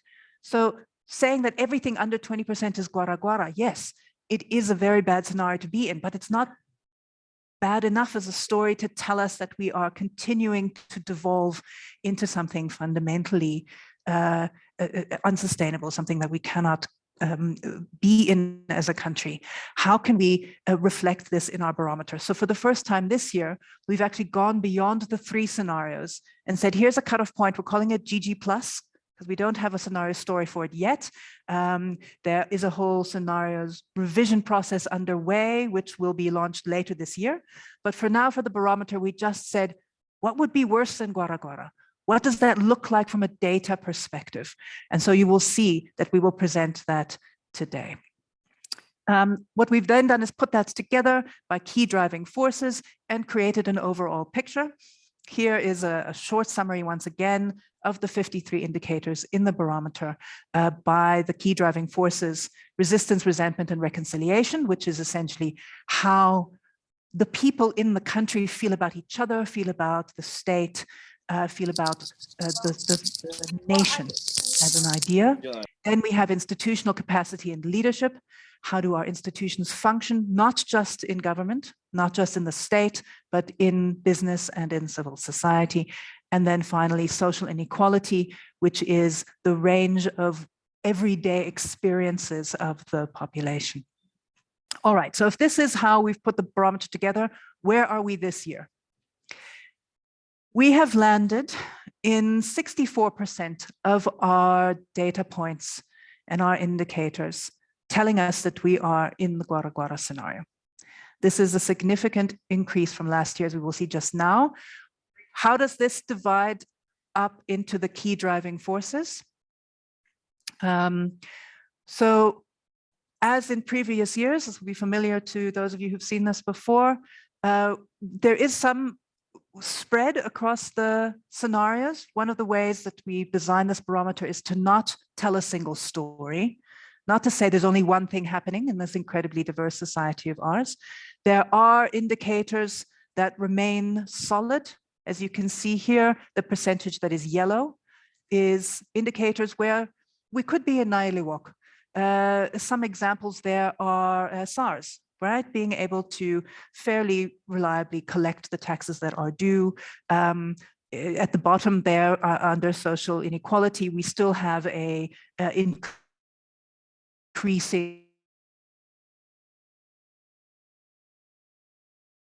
life expectancy year on year, our country and our society that we can continue to build on. But the green is creeping forward every year. In this case, green Gwara Gwara is not a good sign. And what is really important to notice here, again, and we do say this every year, is that Gwara Gwara is most prevalent in the social inequality key driving force. So however well we might say, what we need to do is fix the state. It's like, yes, but what for? If we're fixing the state, but it doesn't percolate through to the experience of everyday life of your citizens, their everyday experience in education, in health, in security, in the ability to have water and power. What does that mean? And so 85% of the experience of the vast majority of our population, of 90% of our population, those who are not in the rarefied elite and upper middle classes, is their everyday life has been in Gwara Gwara for years now. All right, what does this look like year on year? So when we're adding the Gwara Gwara plus indicators, what we're seeing is that it's not just green, it's dark green. So this 36% here in GG plus, it's not just that we're doing slightly worse than our comparative countries, we're doing much, much worse. So we're doing half as well as we should be compared to countries with similar kinds of middle income status in many of these indicators. And as you can see, again, particularly in terms of social inequality. All right, let's look at this year on year. Here is what we have been tracking since we started this process in 2019. Let me just remind you again, this is not based on perceptions. This is not based on a few data sources, one survey. This is based on compiling 53 different data sources that are put together by reputable organizations in the country, internationally. And every year we've been looking at the same data sources, using the same cutoff points. We are falling further and further down into this hole. We have moved from 46% in the Gwara Gwara scenario to 64% in 4 short years. And this is not about COVID. This was a trend we were on already. If we add the Gwara Gwara plus, we see that this is not just this year. We didn't go back and recode 2019 and 2020, but it was already there. Clearly, we are seeing that we've been deeply in Gwara, not just a little bit, not just starting to dip our toe in, but we have been deeply in this scenario for a number of years now. So what does this tell us? This is just to say that even if we look at it by key driving forces, we are also seeing a year-on-year worsening of this story. All right, we have a few particular indicators. I think for the interest of time, I won't go through this, but you can scan it briefly, and I'm sure that this presentation will be available later. We do see at the top there that there are some indicators that have gotten better year on year. So particularly confidence and freedom of speech and support for media freedom, interestingly, have gone up. This is from the Afrobarometer. So this was 2021 data, but compared to 2020 data. We've also seen an increase in trust in the government as a COVID information source. Every year, there's always something that gets a bit better, and this is something to build on. Possibly this is because, of the Zondo Commission. It couldn't be happening if we didn't have at least some confidence in our media. But a much larger percentage of our, Marius, if you could just look at, there we go, of the indicators have actually gone down a scenario or have gone down multiple scenarios. Now let's go back. So what this frog now is looking at is, here we are, frog in boiling water, staring at the temperature gauge that is telling us, hello, the water is not comfortably warm. It is boiling. At what point will this frog decide to jump out of the pot? At what point is it actually tickling our toes to the extent that that is now intolerable? And it's not for lack of having a temperature gauge to look at. We have a temperature gauge. All right, so the purpose of this barometer, I think, is twofold. On the one hand, it is about understanding the problem and initiating action, getting us to jump out of the pot together. On the other hand, we call the work that we do with the barometer and also the economic modeling that's been done over the years by Prof. Leochla here and other colleagues, the M&E part of the Indlulamithi Scenarios Trust work. And so it's not just about initiating action, it's also about measuring. And we've heard just now from our speakers about the importance of measuring. You plan and then you hold each other accountable. So our cycle about what can we do, what must we do? We understand the problem, we build relationships, we plan actions together, we implement together, and then we test our impacts and adapt by being able to measure them. But what if we actually don't have the information to do that? And one of the key challenges that we keep seeing every year when we do this barometer is that we actually have an evidence gap for the most important core national priorities. We do not have regular data on poverty. It is absurd. We do not have regular data on inequality. We are still using 2016 data. We have some studies, of course, the CRAM NIDS study that was done during COVID, but that was thrown together with a fantastic coalition of organizations to respond to a specific crisis. But it should be there. It must continue, something like that, fundamentally supported by government, to be able to say, these are our greatest crises. Household food security. The last national study that was done on this was in 2012, I believe. I mean, there have been bits and pieces, but it's absurd. Municipal functionality. How do we actually address this core crisis that we've just heard is recognized? Yes, we have Auditor General reports, but we actually don't have regular public reports by COCTA saying, this is how we judge functionality and what are we doing about it. Climate emissions, such a big topic. I'm not even going to talk about it here because that would take its, there's so many people already mentioning this. So if we track in order to be able to plan our actions together, we also have to plan to enable us to track together. And we're not doing that. We're not putting the resources in. All right. So now what? What can we do with this information? How does this kind of barometer information allow us to inform some of the compacting that the rest of this meeting is about? How do we actually get from our current position in Gwara to Nailewok? I'm going to use 3 short examples, sorry about the screen resolution, from the barometer, some of which have been mentioned by others as well today as being really, really key. So one example of social inequality is the level of household food security. One example of institutional capacity and leadership is municipal functionality. And then an example of resistance, resentment, and reconciliation is the belief in the democratic dispensation, all of which have been mentioned already. And all I'm doing here is not proposing a solution. Of course, we need to get beyond that, kind of coming forward and saying, here's the answer as a single unit, but saying, in order to reach answers, we need the relationships, the compacting, we need clarity on the resources, and resources are not just money. It's also the right information, it's also the right strategy. And we need to be really clear about barriers. We do tend to put forward plans and say, well, obviously everybody agrees with reducing unemployment. It's like, well, but there are trade-offs. It costs money that has to go from one place to another. You know, there are barriers, and those need to be clarified as well. All right, very quick examples. Why these 3 indicators?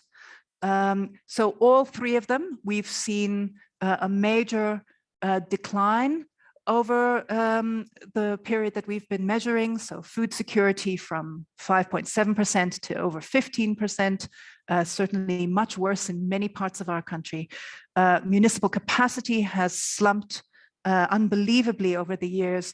And we've just heard that there's a whole movement now to save the democratic dispensation, because I think we're all very aware of how shaky some of the assumptions around the basis of a democratic political system and social system actually are. These are all 3 also components that are necessary, even if they're not sufficient, for achieving social cohesion and political stability. Food security is objectively a human rights issue, a most basic welfare and dignity issue, but it is also a major predictor for political unrest. So I think we're all aware. Municipal capacity is the nexus for where a lack of service delivery is experienced and can potentially be addressed. And the democratic dispensation, if you have a non-democratic, populist and exclusionary policy, that is the very opposite of social cohesion. So if we're looking at addressing poverty, unemployment, inequality as the things which are absolutely crucial, otherwise we don't have, that is the meaning of social cohesion, must be the meaning of social cohesion. Just this week, we have this high-level debate about, do we know what we're doing? Are we doing something? Between presidents of saying there is no plan. No, there is a plan. We're working on the plan. But for a country that has for a very good decade now been very well aware of the temperature gauge on poverty and inequality and unemployment, to saying we're still working on the plan is a concerning place to be. And I think we're all aware of that. All right, so just very briefly, some examples. Oh, this is just a final reason, again, linking into the social compacting reason why we're here today. These 3 topics are all things that need to be addressed. Household food security, municipal capacity, belief in the democratic dispensation, but they're all things that no one can change unilaterally. They can be changed. There are very specific actions that are actually known. It's not rocket science, but no one can do them on their own. And so this is a framework that comes from Adam Kahane, who we hear from later today, in fact, about stretch collaboration, which is a certain kind of compacting. And if we cannot change things unilaterally, we have to change them together through collaboration. But in addition, we can't change them in a way that is fully controllable. And we must know this. These are systems change issues. And so as we think about how are we collaborating, how are we compacting with each other, it can't come from a place of thinking that we can control each other in the compact, even necessarily thinking that we can plan linearly, measure, and then control the impacts, not even the outcomes sometimes, especially not the impacts. So how do we compact and build trust in a context where we know that so many of the things we're going to try to do will not work out the way we thought they would? So stretch collaboration and compacting on these three issues and so many others takes so much more than your conventional planning. All right.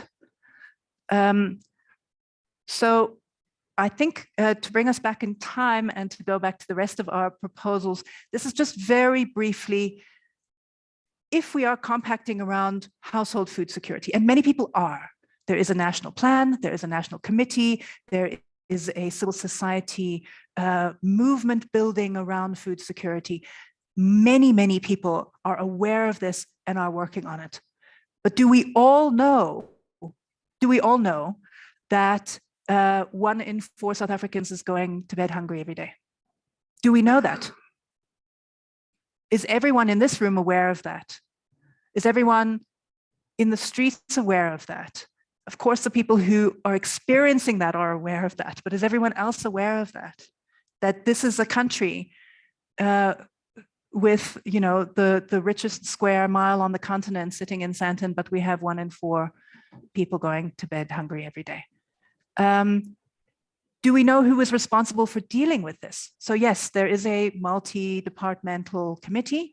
It is led by the Department of Health, interestingly, with the DPME. So we have a measurement component built in, wonderful. But this is food, right? So we have the production side, we have the distribution and processing side, and then of course we have household access. So we're looking at grants, Department of Social Development, the DTI on the house, on the distribution side. We have Department of Land, Rural Development on the production side. So many different people needing to work together. You have a massive civil society dependent. You have so many different policy options. You can address production with land, you can regulate the distribution system, you can do a universal basic income grant, which deals with cash transfers and access at the household level. So many different components that could be, some of them don't need a stretch compact. Some of them do not. Some of them need a treasury decision. Some of them need just the Department of Social Development to work with the DTI, for example, and say, anybody who has a social grant can take their card to Pick and Pay and get 30% off a basic food basket. I mean, that is something that could be done theoretically, right? And that doesn't need everybody in the society to work together. That's like 3 or 4 people sitting down and saying, we have to do this now. We're not doing that. Maybe it's everyone in society pressuring those 3 or 4 people to say, can we do this now?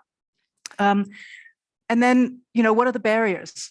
Is that, of course, Pick and Pay might say, why, how, what's this going to look like? I'm picking them out off the top of my head. Of course, you know, the other 4 big corporates that monopolize the food retail sector are also part of this story. How do we monitor all of this? So these are just examples of something that is so obviously important. And why have we not done it yet? What is keeping us from doing things that in this case are actually fairly straightforward? State administrative capacity, municipalities, also absolutely obviously necessary. So the Auditor General, for 3 Auditor General reports in a row now on the Municipal Finance Act, has said that we have a large percentage, more than a quarter of our municipalities are not able to run as going concerns. So if they were companies, they'd be bankrupt. And this is the basis of our service delivery system for the majority of our population. So whose problem is that? Is this COGTA? Is Treasury trying to do something here?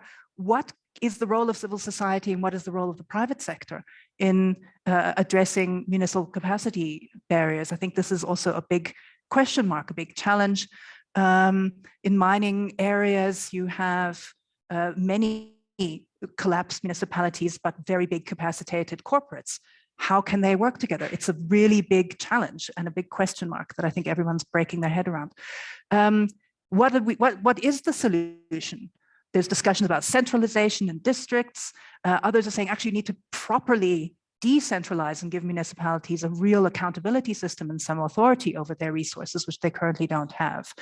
Are we reprofessionalizing the public service? What exactly is it? Is it active citizenship? What does that look like? So again, we have a core problem that we've been aware of for years, and we don't have a shared understanding of what a solution even could start to look like. And then finally, the even more challenging question of the democratic dispensation. As we've heard, there's just been a conference on saving democracy, essentially, defending democracy. So this is something that many people are aware of and are just know that this is a challenge. Part of it is that we came into democracy as a country as a deal. It was a package deal with economic improvement and social dignity for the vast majority of the population, and it's still that. And if we don't deliver as a democratic dispensation, then there's something wrong with that system. And this is very strongly the perception in many people's feelings and beliefs. So what is it that would say, well, yes, okay, you're hungry, but we need to defend the system of human rights, dignity, freedom, and equality? What does that mean, putting that together in reality? And who tells that story? Is that the Department of Sports, Arts and Culture? Is that the education system? Are we doing civic education with our school kids and that somehow is supposed to defend democracy? Are we basically saying, fine, we understand the transactional nature of this. It is fundamentally about service delivery. Let's just make sure, no matter how, we get the food on the table. What is it that would actually put this together? And in some ways, we don't have much time. We have a national election coming up. We've had a local government election last year where we are seeing a whole range of actors putting forward non-democratic arguments and claims. And as we know, across the world, there have been many cases of democratic systems voting in non-democratic leaders. And we may very well be coming ever closer to that as a country. So these are very urgent questions that I don't think as a country we have answers to. So very briefly then, to just say that in addition to the barometer itself, which is based on secondary data sources, on data sources produced by many, many independent institutions. What we also do every year is a perception survey. And this is one that we ourselves, as the Indlulamithi Foundation and Social Surveys doing the barometer, put together. And this is important because it's not just about the organized institutional actors that do the compacting and come to seminars. It is fundamentally about the general population. And this is a survey of the general population. And what we're seeing here is there a sense of hope? Is there a sense that the country can turn itself around and move in a better direction? We're certainly seeing this year that there's not much of a reduction in hope compared to last year, but it was already pretty bad. So if we say, is institutional capacity and leadership getting worse, same, better? Definitely worse, 57%. Is social inequality increasing, same, decreasing? Well, the largest group says that it's increasing, although you do have a third saying, well, you know, maybe some of social inequality is getting a bit better. If you're looking at resistance and resentment, here we do see a definite increase in resistance and resentment, and a very, very small group of people saying, we see reconciliation in the next 12 months. Absolutely not. So let's move on and say, well, who in the general population is going to lead us into, who will take us forward? Certainly, if we look backwards, the vast majority are saying the country is going in the wrong direction, not even sitting on the fence. If we look forwards, what do you think is happening in the next year? You'll see on the right-hand side there for 2022, we've now reached 52% of our respondents saying next year we are in Gwara Gwara, which is interesting. It's still more hopeful than the actual data story. But nonetheless, for the first year since we've been doing a perception survey, we are now in the absolute majority seeing Gwara Gwara in the coming year. But this is not divided up equally across the entire population. We have different stories by different groups, unsurprisingly. Women are more, let's say, their experience is more strongly in Gwara Gwara. You can see the 55% green here. Then the men. The generation story, this is again, every single year we've been seeing this. This is a definite trend. The younger people in our society are more hopeful. They see a much better chance of a Naile walk scenario in the next 12 months. Maybe they have to be hopeful, it's their lives. But what we should be doing is working with the people who actually see a positive South Africa, and not with the people over 40 who've given up. As you can see here, nobody sees Naile walk as anything remotely achievable. And then finally, if we look at it by income group, not such big differences here. This is largely representative of the income distribution in the country. Let's just remember that I think it's even with inflationary tendencies now, 1% of the population of the country earns more than 20,000 Rand a month. So let's just be aware of that. I think that's again one of those stats that Saldru produces that we all tend to forget.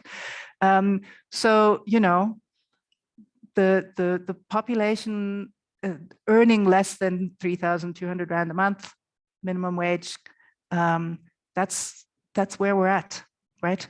And that experience of the Gwara Gwara scenario is fundamentally what everyday life is all about. All right. So final point here is that spatially, it's not all the same either.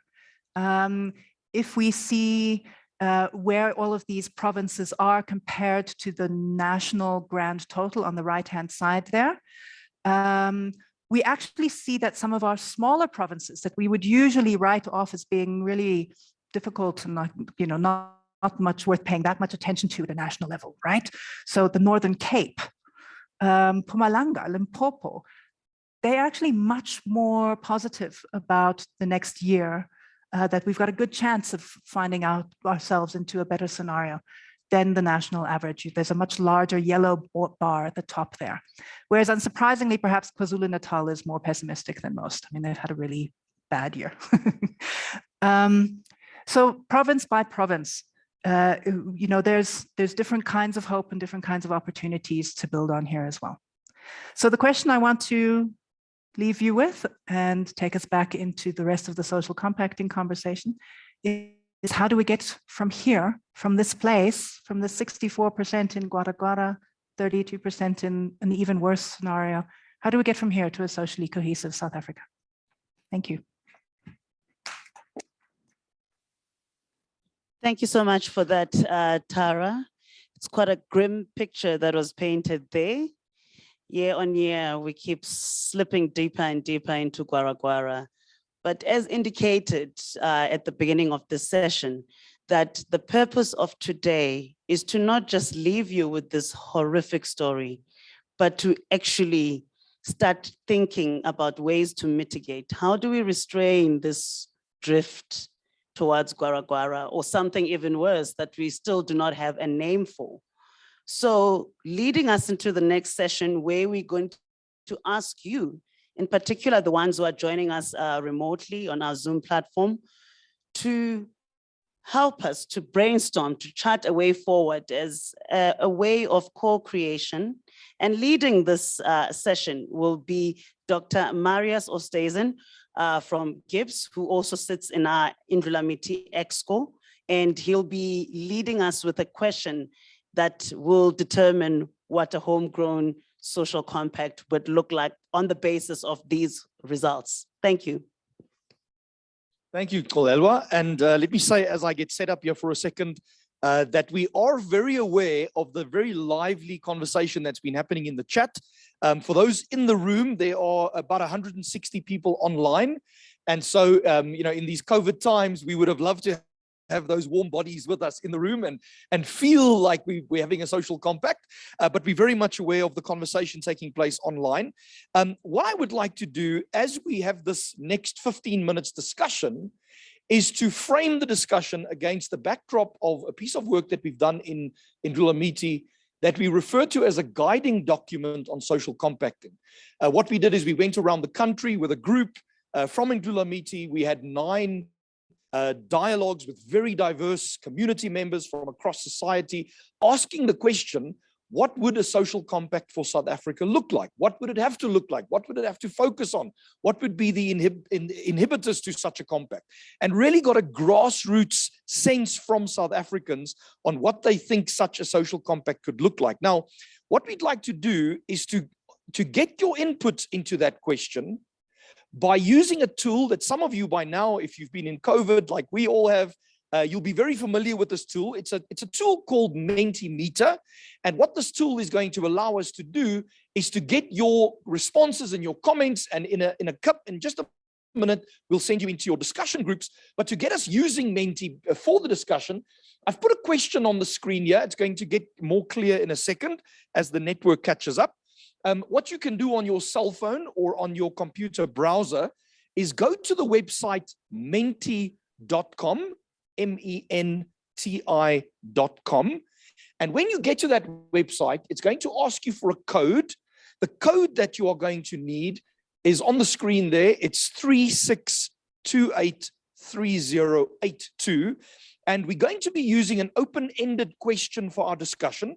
But for that question, to prepare us to answer that question, I'm going to put to you a question that emerged when we had the social compacting dialogues. When we had those social compacting dialogues and we asked South Africans, what should a social compact in South Africa focus on? There were 3 different responses that we received to that question. The first was that it should focus on what's described as deep-seated issues of trust, identity, and belonging.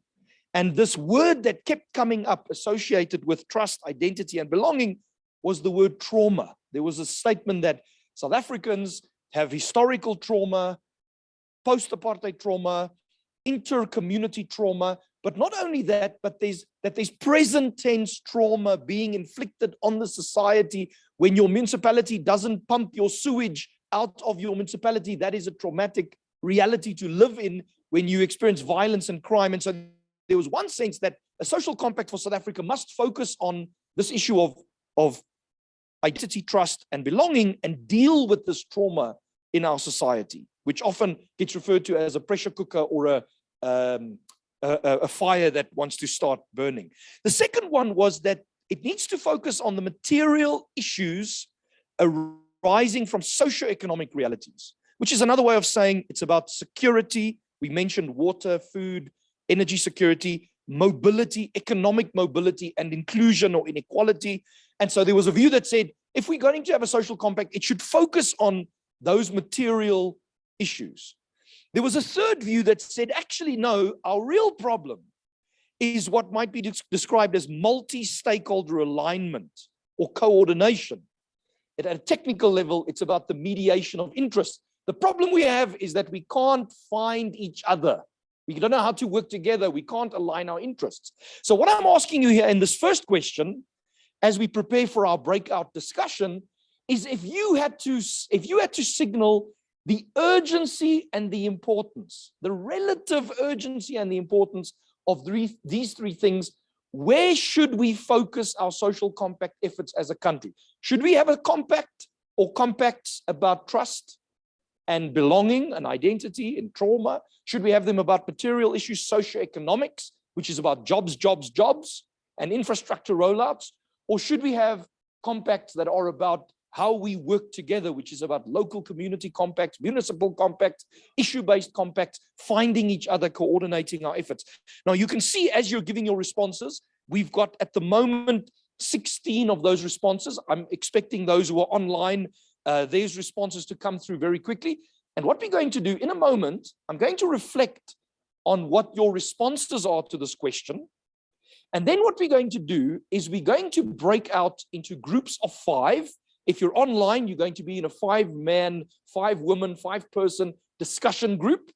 And we'll have a conversation in the room as a group, but we'll have the Menti open and available for you to put your responses and comments into the Menti so that we can hear from you and we can hear from 160 people all at the same time and understand what people are saying to each other and what they're saying to the group. And so after we've received the first 40 responses, let's reflect for a minute on what's emerging. What's interesting is that all of these things seem to be urgent and important, which is part of South Africa's dilemma, is we've got a long list of urgent priorities. Someone mentioned a list of 100 or 60 or 20 priorities.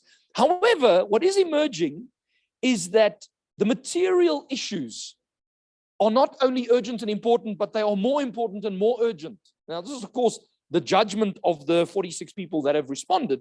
What we can see from this response is that there's a cluster of consensus emerging on the top right, that not only do we think these are urgent and important, but we agree with each other that these are very, very urgent and very, very important. And then there are some outliers. There are some individuals, a handful, 2 of them who say material issues are not important, they're not urgent, they're less important. It might be that someone had a slip of the thumb or something like that, but we can see where the consensus is statistically in terms of the data. Secondly, in terms of deep-seated issues of trust in society, we see that it's also up there. And then, of course, multi-stakeholder alignment and coordination. Now, again, I'm going to keep the Menti open. What I'm going to do as our session producer sends us into our discussion groups is we're going to put up this question on the screen. What should a homegrown social compact look like? And I'm going to leave that question there, and I'm going to ask us to send you off into your breakout groups.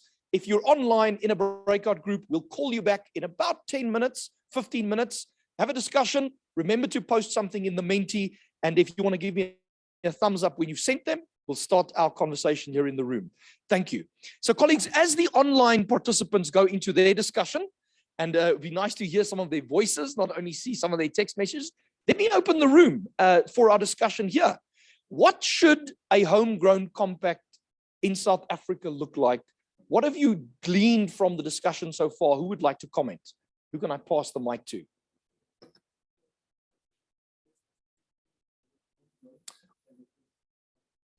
Homegrown referring to the fact that very often the comment is made, yes, South Africa can learn from Germany. Yes, we can learn from Uruguay, but we need something that will work here. Thoughts on that? What should a homegrown approach look like? Who would like to comment? You'd like to introduce yourself as you do.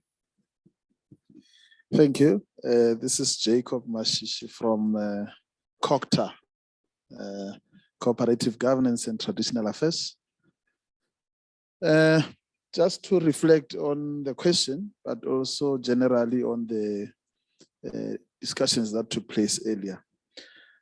I think one may have just to sum up that after 1994, we had the agency to deliver, to respond to the needs of the people. Somewhere in the middle, towards now, and now, we have just left everything. You look at the state of roads, for instance, in Northwest Province in town, totally bad. So the back to basics of rendering services and maintaining those services as we develop going forward, we have just abandoned that responsibility. And I think that is where we need to actually begin, the back to basics of our responsibility. The biggest problem, and I was happy with the comments that have been made earlier around the presidency colleague said, where we are in a better place with what we have, assets, resources, and so on. The biggest problem is governance. Governance is the biggest problem, and leadership is the biggest problem. We at the top of the leadership, we lack the vision that can rally us all together. When we had COVID, and with the, what do you call those sessions by the president, family meetings. During COVID, that sort of rallied us together towards a particular vision, and that vision was to fight COVID collectively. But we lack that kind of collectively at a higher level to say, where are we going as a country? And that's what we are lacking in terms of leadership. The president came and met officials of government when he commenced office, met officials of government, senior leadership of government. Now, there were issues that were raised with the president at the time. Those issues have been left. So in other words, we like to talk and commit, but we don't follow through issues that have been raised, which is what we've been saying around the many social compacts that have been registered. And let me just repeat the issue that governance and leadership, if we sort that out, we'll go somewhere. Thank you for that comment. So if I take from what you're saying is we need a compact that is basic, back to basics, focused on basics, that addresses governance, and that goes from talking and committing to actually acting within a visionary framework. Do we agree with that? Who wants to add to that? Thoughts? I'll come to the back and then I'll come here. Marcus, if you want to go there, and we'll come this side next.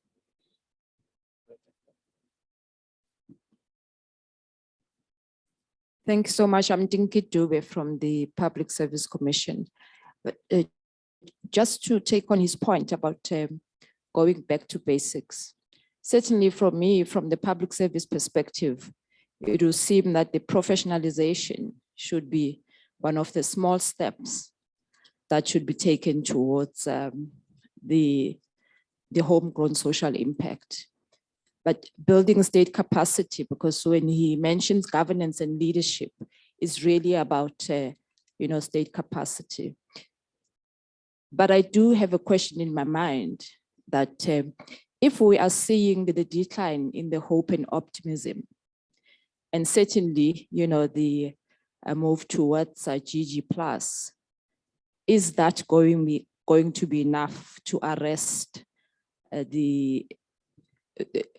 in other quarters, they are saying we are already starting to see indicators of a failed state. Is that what we're talking about being in the Gwara Plus? There's also talk about that the priorities and objectives of the NDP might not be realized. And so the question that I would want us to reflect about is, yes, of course, we will focus on the professionalization of the public service, building state capacity, but in the time that we have, seeing that, there's a perception and pessimism, is that really going to be enough? Do we have the luxury of time? Vuma, if we can come to Vuma here. Thanks very much. Vuma Ngobo from the Indlulamithi Trust. Just from my side, I think I definitely do agree that there is an issue with regards to governance and leadership. And again, also in terms of the thinking in various areas within government and both as well within the private sector, there's a lack of strategic thinking and planning within that space. One thing I always like to go back to is, the story of the optimal jewel. Long before Tesla came along, we had our own electric car in South Africa that won awards, countless awards at the Geneva Auto Show, only to come back to fail to raise 9 billion rands, which was required for the funding for that project. And that just shows the lack of strategic planning. Think about where we could be in the electric vehicle markets right now at the moment, or even in battery manufacturing as one of those things to consider. So the inability to take the long-term view from a planning perspective is an issue. both within the public service and arguably to some degree within the private sector, which needs to be addressed, especially when you're thinking about a social compact, because it's something that is meant to be long-term, that needs to address a number of serious issues. The second thing is the inability to integrate. Another good example of that is that if you look at the Bolsa Familia program, which was launched by Lula da Silva's government, one of the things they did is they paired up social welfare with human capital development, as well as then with healthcare as well. So in order for you to get the grants, you needed to be vaccinated, you needed to prove that your children were attending school and so forth. And that addressed the long-term issues of poverty. And that requires integration between various government departments. And they were able to do that well. And without any form of integration or strategic thinking, again, within that respect, makes achieving that social compact difficult. So that's another element that I would believe is seriously required. My last point then goes to the point of building inefficiency in public service.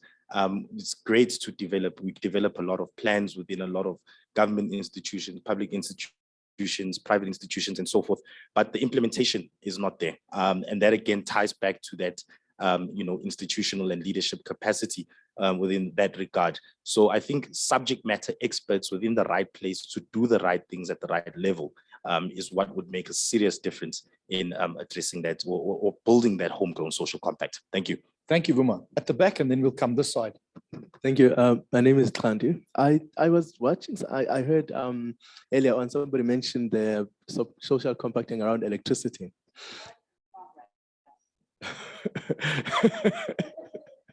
And it's been an interesting part about action. Yeah.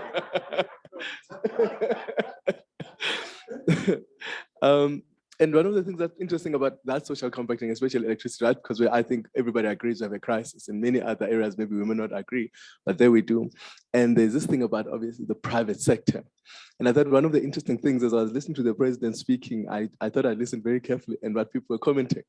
One of the things that people are responding to when they think about private sector, they don't think about, for example, me or Stockfell women in Kailicha who work together, for example, to buy things. They're thinking about wild people, that wild people are going to take us. One of the people who spoke said something on radio that was interesting to me about the fact that, yes, of course, we can agree with this, but then they're going to go where they come from to Australia, they'll go and they'll emigrate, right? When we think about people going and we're thinking about people emigrating and we think about the private sector, we think really white people. We think white business. We don't think, ordinary small businesses who could actually work as part of their social compact for providing electricity, for privatizing any electricity.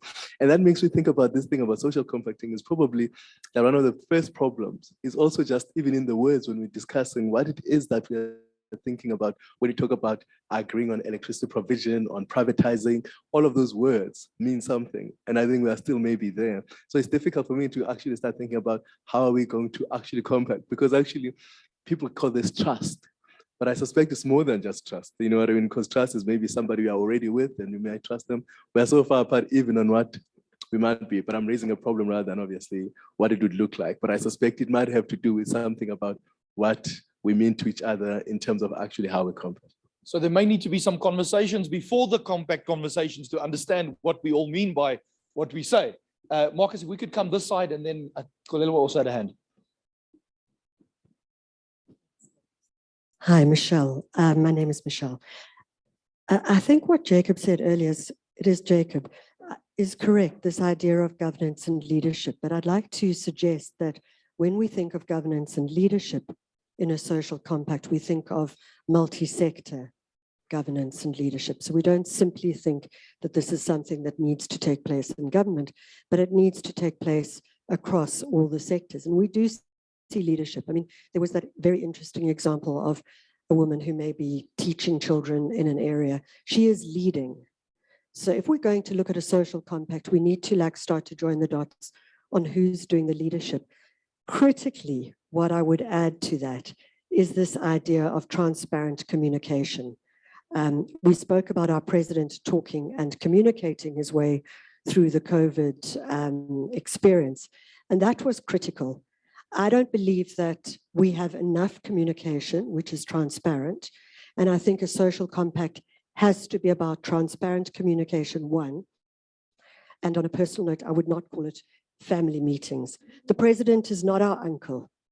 He is a leader who should demonstrate leadership, and part of leadership is change management and change communication. So I would urge everyone to stop calling it a family meeting, because that's just not what it is. So maybe just a reflection on that, Marcus, as you come here, colleagues, let me encourage you to use the Menti if you want to add a comment, because very shortly we're going to run out of discussion time, and then you might feel like you had something to say. If you say it there, we will pick it up. And so please use the Menti. If we can come to Kolelwa, and then I saw there was a hand there as well. And I'm glad to see we've got a bit of gender balance in the comments. And so we'll make this, you're not. So we can come this side and then to Prof. Fikeni, please.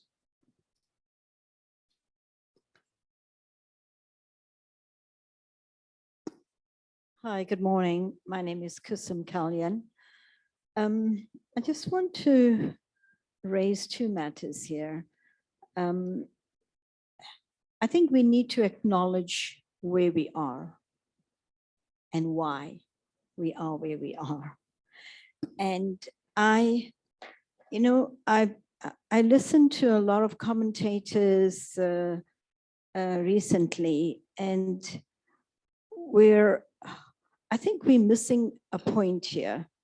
Is we need to ask ourselves the condition that we are in at the moment, and I just wrote down a few. It's like we have an energy deficit. When I mean energy, I don't mean energy. People actually don't have the capacity and that energy to move forward, and I'll come back to that. It's the implementation deficit. You know, we have a government with a leadership that's completely lost the plot, or it's a rudderless ship at the moment with no leader. We have loads of documents being prepared by government, but it becomes an academic exercise. There is no such thing as let's do something. And I'm just based on my scenario work that I do. The first thing we look at, it is what is the environment saying to us? Look at what the environment is telling us. I don't think leadership in government is actually asking that question. It is their interpretation in their own minds that they make up something. So that is the big issue. You talked about the uncle, but yes, I agree with you. Cyril Ramaphosa is not my family, you know. And I want him to be my leader, not my family. So in their own minds, they have some, I won't use those words, but anyway. So we are now in a situation where we have this all deficits. We have the leadership deficit, we have the trust deficit, we have the energy deficit, we have the implementation deficit, and I can go on and on and on. The question is, we are in this room to look at the question that you asked, what is the homegrown social compact look like? So in my sort of workings on scenarios, we would say, this is the environment. This is what it is. Let's start working on what are we going to be focusing on. So let's look at a focus scenario.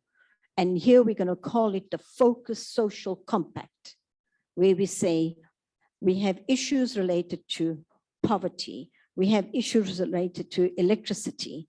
We have issues related to umpteen other thousands of things. Let's prioritize them.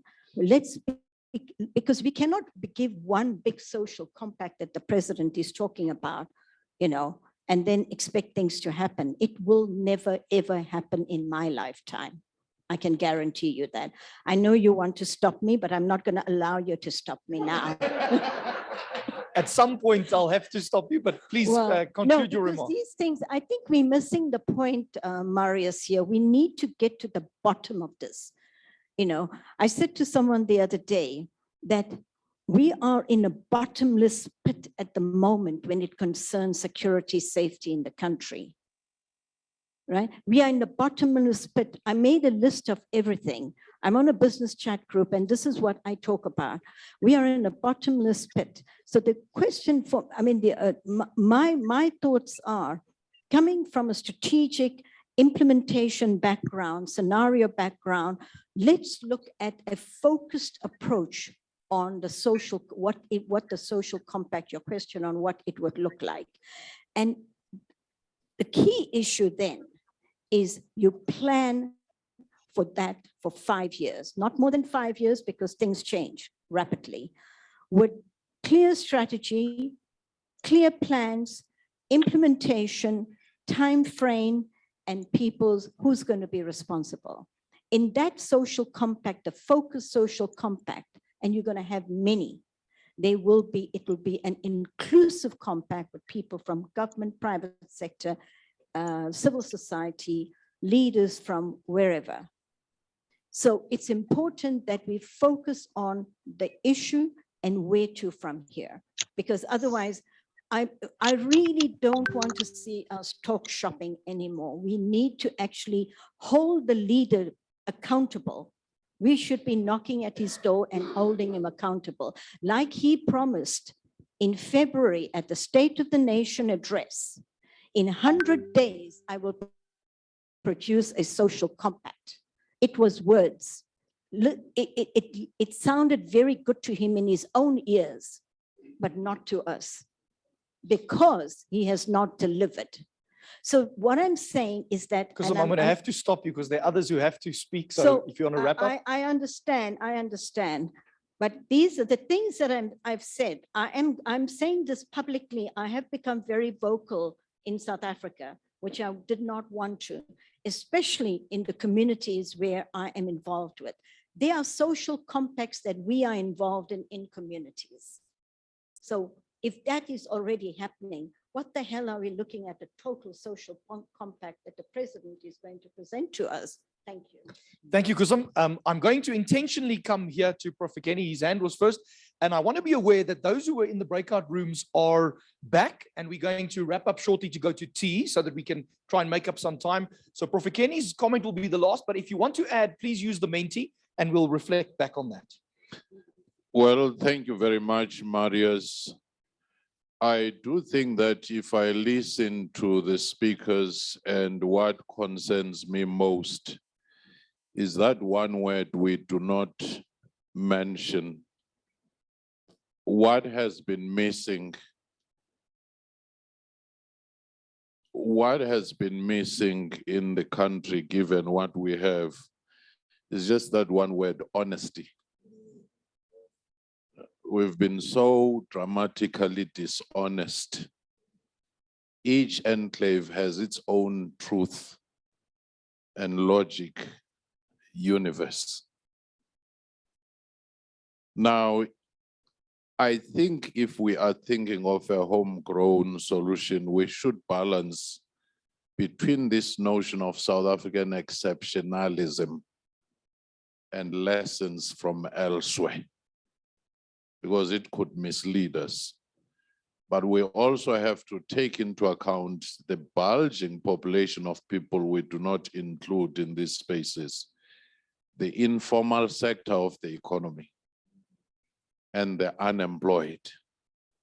Because most of the time, everyone with a personal number or some private wealth account will meet to determine and even imagine how the other lives.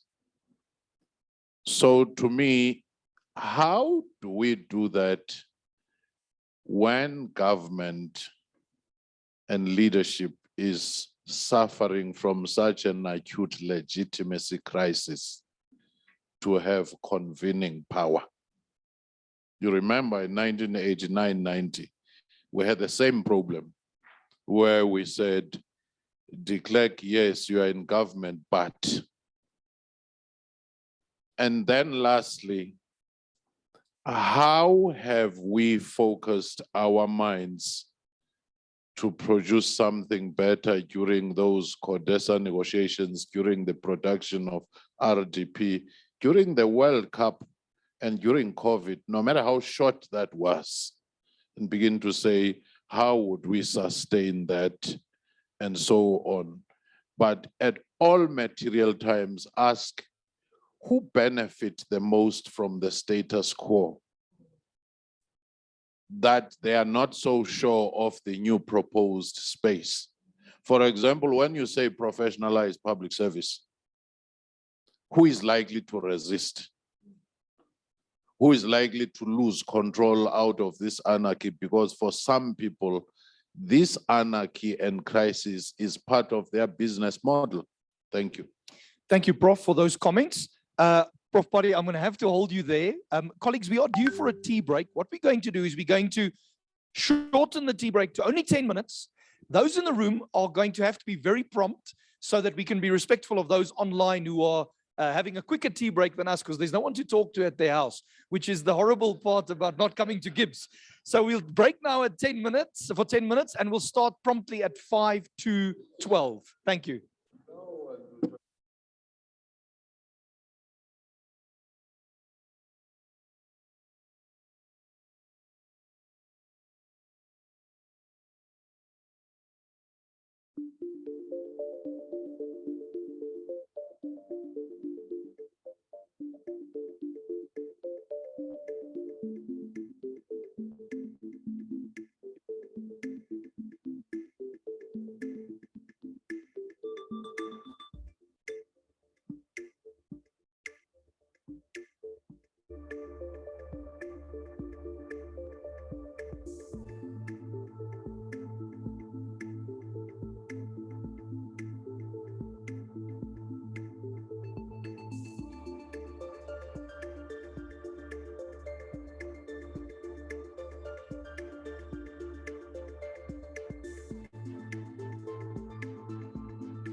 Wherein she will share with us those compacting efforts or compact-like efforts from that end. Michelle advises the OPHI on policy relating to multidimensional poverty issues or indices. She's also a social policy and global development specialist with local and international experience in public, private, nonprofit, and academic sectors. So the case studies we'll be getting from the two speakers relate to the case of Colombia, followed by the case of Panama. Thank you.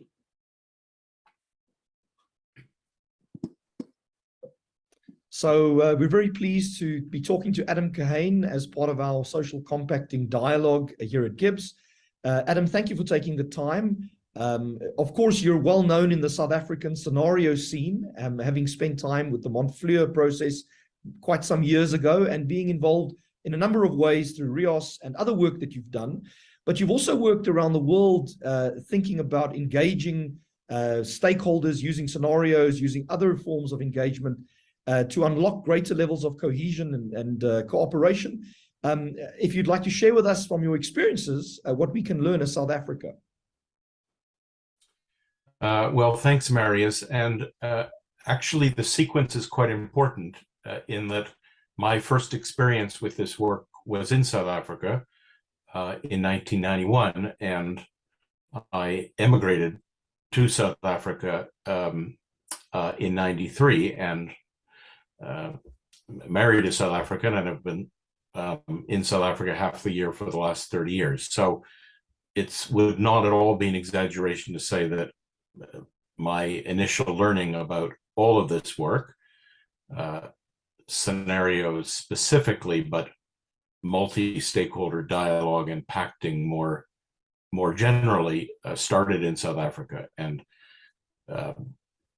doing this work in 91, 92, 93, 94, I always tell people is a the Graduate School of Multi-Stakeholder Dialogue. So in a way, I'm a South African export product, and the work I've done elsewhere with Rios partners all over the world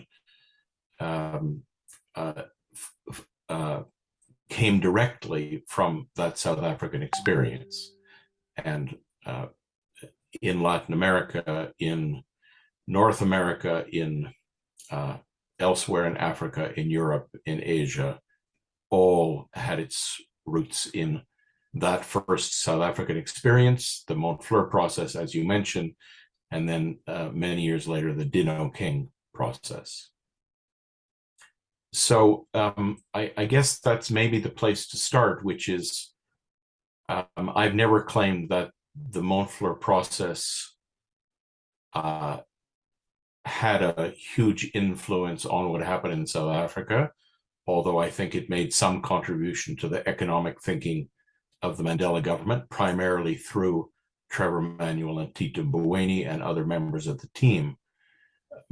But I talk about Montfleur a lot, and I've written about Montfleur a lot, because that was my introduction to the idea that it is possible for diverse actors, even people who don't agree with or like or trust each other, to work together to address the situation they're in. And that's the lesson I took from Montfleur to these other places.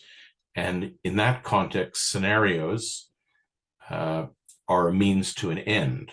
And the end is, how can we learn to work together? How can we employ collaboration rather than imposition as the way to make progress on our complex challenges? Adam, thank you for that. And it's wonderful to hear you make that connection to South Africa. And we're very proud of the work that not only you did, but that we as a nation were able to do, I guess, in the 90s. But the work, of course, is not yet finished. We have more conversations to be had, dialogues and compacts to develop. Maybe before we come to South Africa, which we often speak about, we're not unique in our in the fact that there's conflict, there's vested interest, there's misalignment between stakeholders. You've done this work around the world, engaging, sometimes in places like Latin America where there's real armed conflict or histories of armed conflict. What have you learned from those engagements?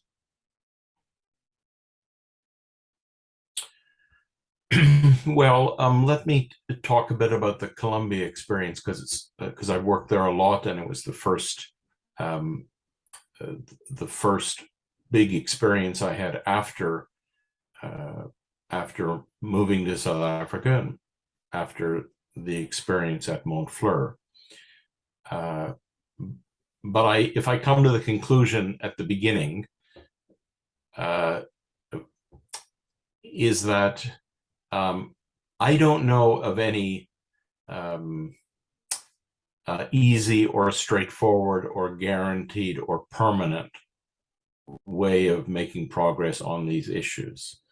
And that's frustrating or even frightening for people who are in the middle of a difficult or worse situation.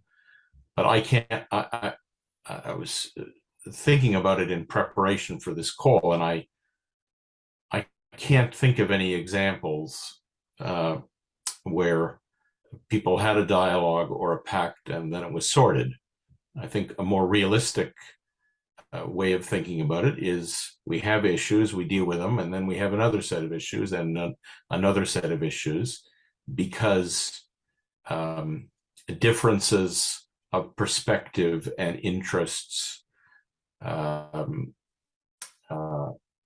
permanent, and so there will always be conflict. And so, again, I'm giving you the conclusion before the story, but the way I think about this work now is, it is about developing the capacity to work together peacefully. And I'm sure you have enough pessimism in the day already, but just to be pessimistic in a very specific way, I think this is what has been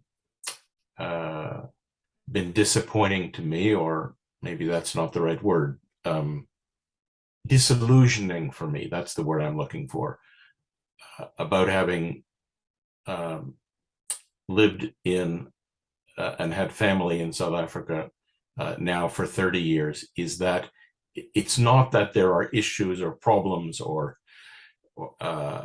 even terrible ones, but that the capacity to work collaboratively to address them has really had ups and downs. And that's the part that was disillusioning, or has been disillusioning or surprising to me.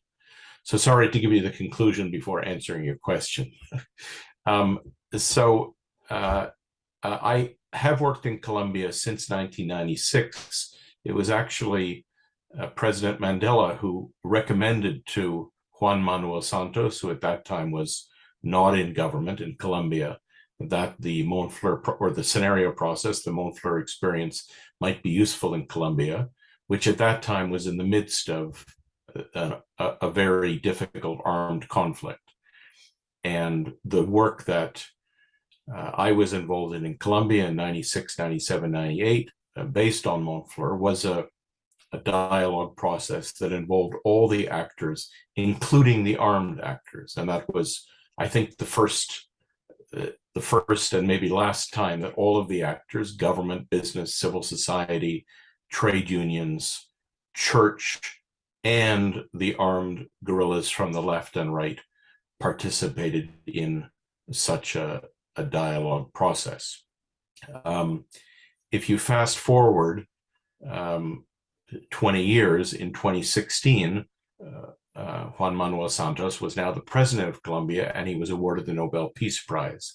And on the day he was awarded the prize, his office issued a statement which contained the sentence that one of the important steps on the road to peace was the Destino Colombia process. And of course, I was very pleased with that, but I was frankly surprised because so many much bigger things had happened in Colombia over those 20 years, billions of dollars of military spending, countless UN missions. Santos himself had been Minister of Defense in an attempt to pacify the country. There have been 5 years of negotiations in Havana. So I was surprised that Santos remembered Destino Colombia, let alone that he would speak about it every month in some speech or other. So a few months later, I was in Bogota, and I conducted an interview, a public interview of Santos. And this was the question I asked him: why do you keep mentioning Destino Colombia? Why do you even remember it? 9 days of workshops or 9 days of dialogue 20 years earlier. And he had a very interesting answer, which for me is the big lesson. He said, the reason I so often mention Destino Colombia is that, contrary to all of my political and family and cultural upbringing, it is possible to work with people we do not agree with and will never agree with.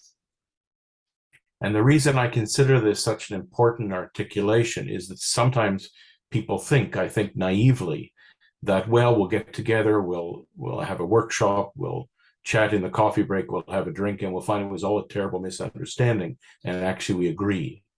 And it can happen that way, but I think Santos was mentioning a more important conclusion, which is what happens if we don't agree and we still have to work together.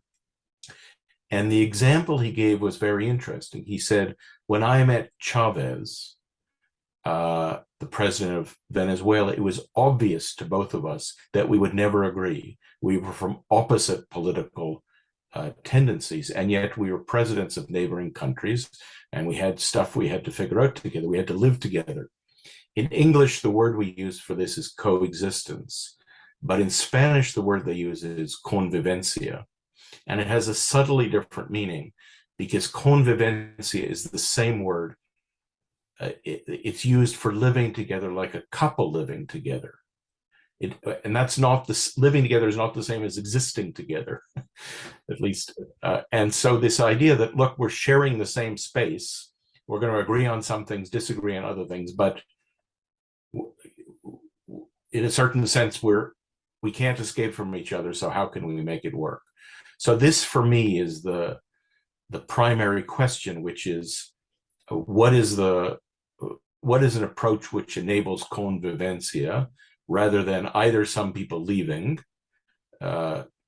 emigrating, getting a divorce, whatever, or one party dominating another.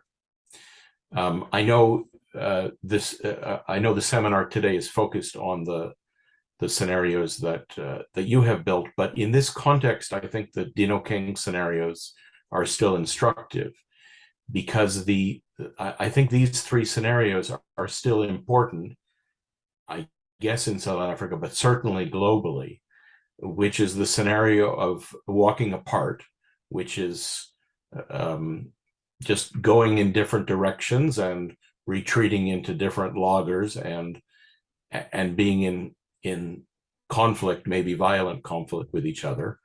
Walking behind, which is we deal with a situation through an authoritarian solution, through top down, through pacification.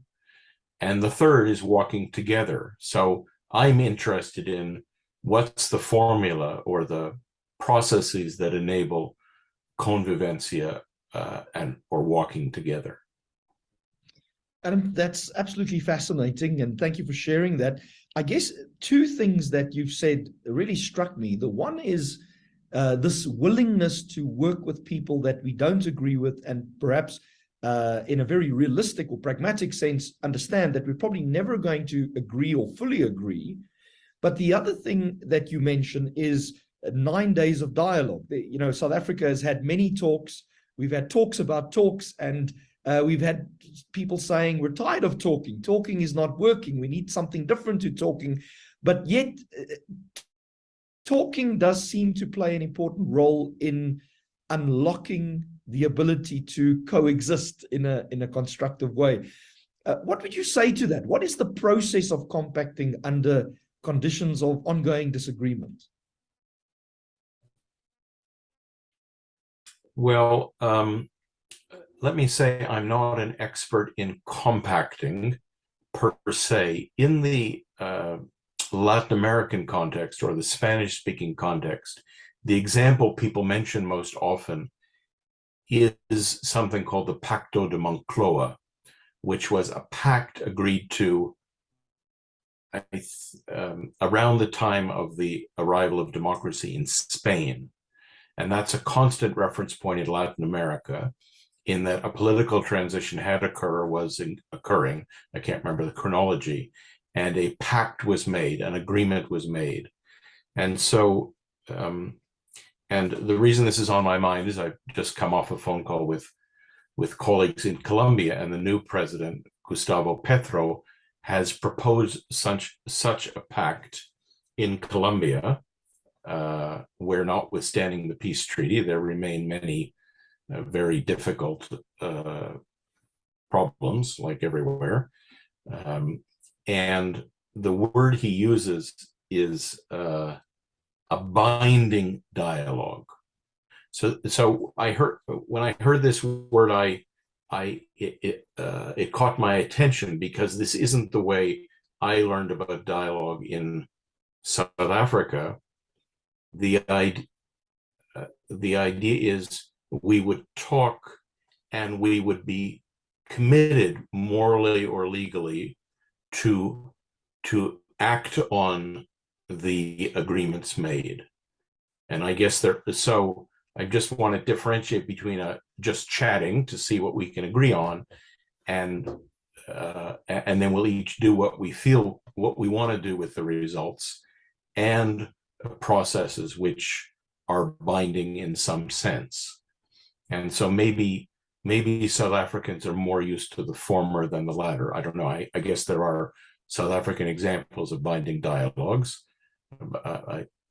Maybe Nederland. Anyhow, I can't think of them. And it raises questions that I don't know the answer to about how do you connect a binding dialogue to the democratic processes in a parliament, etc. Because anyhow, so for me, the word compacting brings up that element of not just talking, but talking in a way which will be enacted in binding agreements or legislation. Anyhow, that said, I think the comment, "We're tired of dialogue," in a way, I mean, of course, I understand the frustration. We're tired of talking and nothing changing, or we're tired of talking and things not changing enough. But in another way, the comment doesn't make sense to me, because what's the alternative?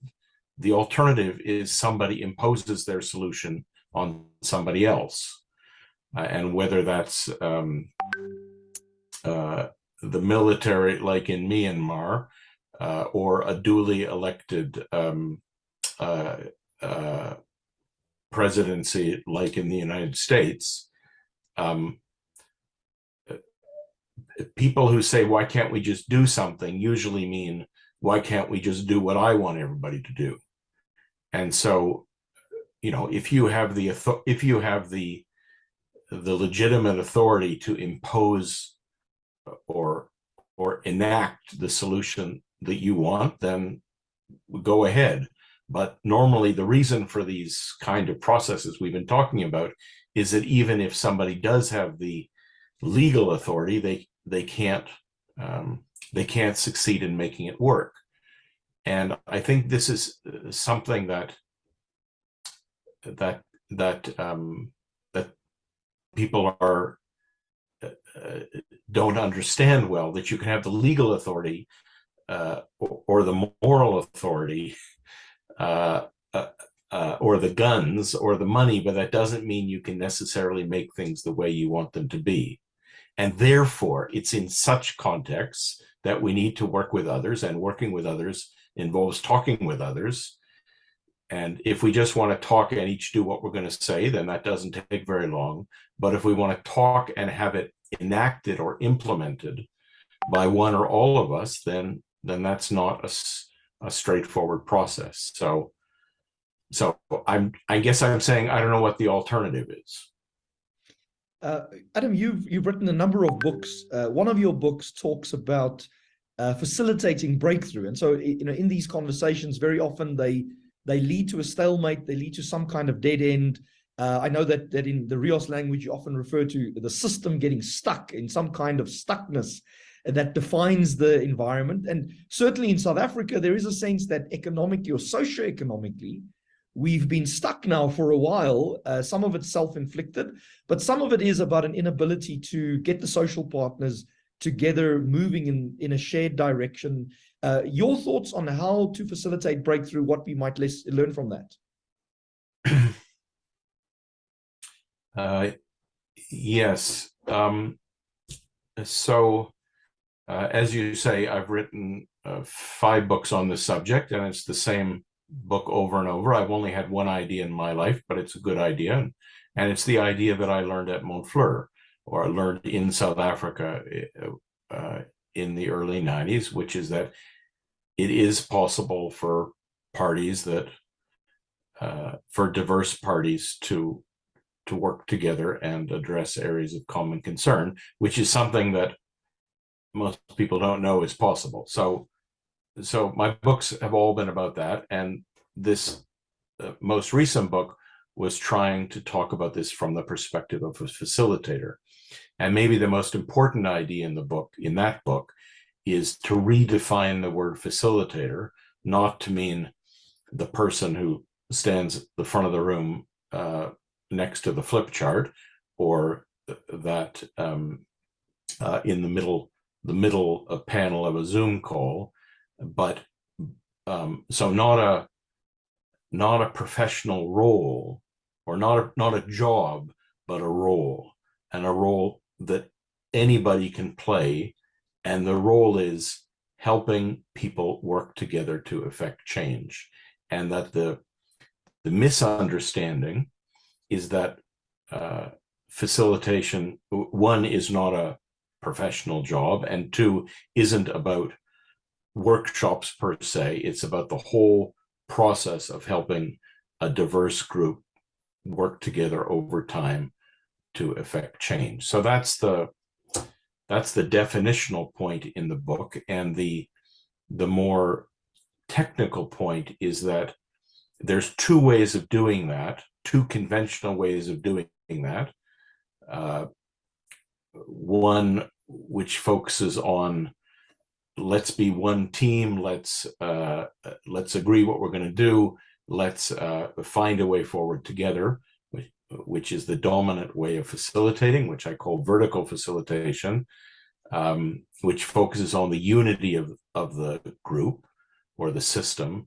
And the other, which has also become popular, is let's focus on the interests and the free choice of each member of the group, which I call horizontal facilitation. And the argument I make in this book is that both of these lead to dead ends.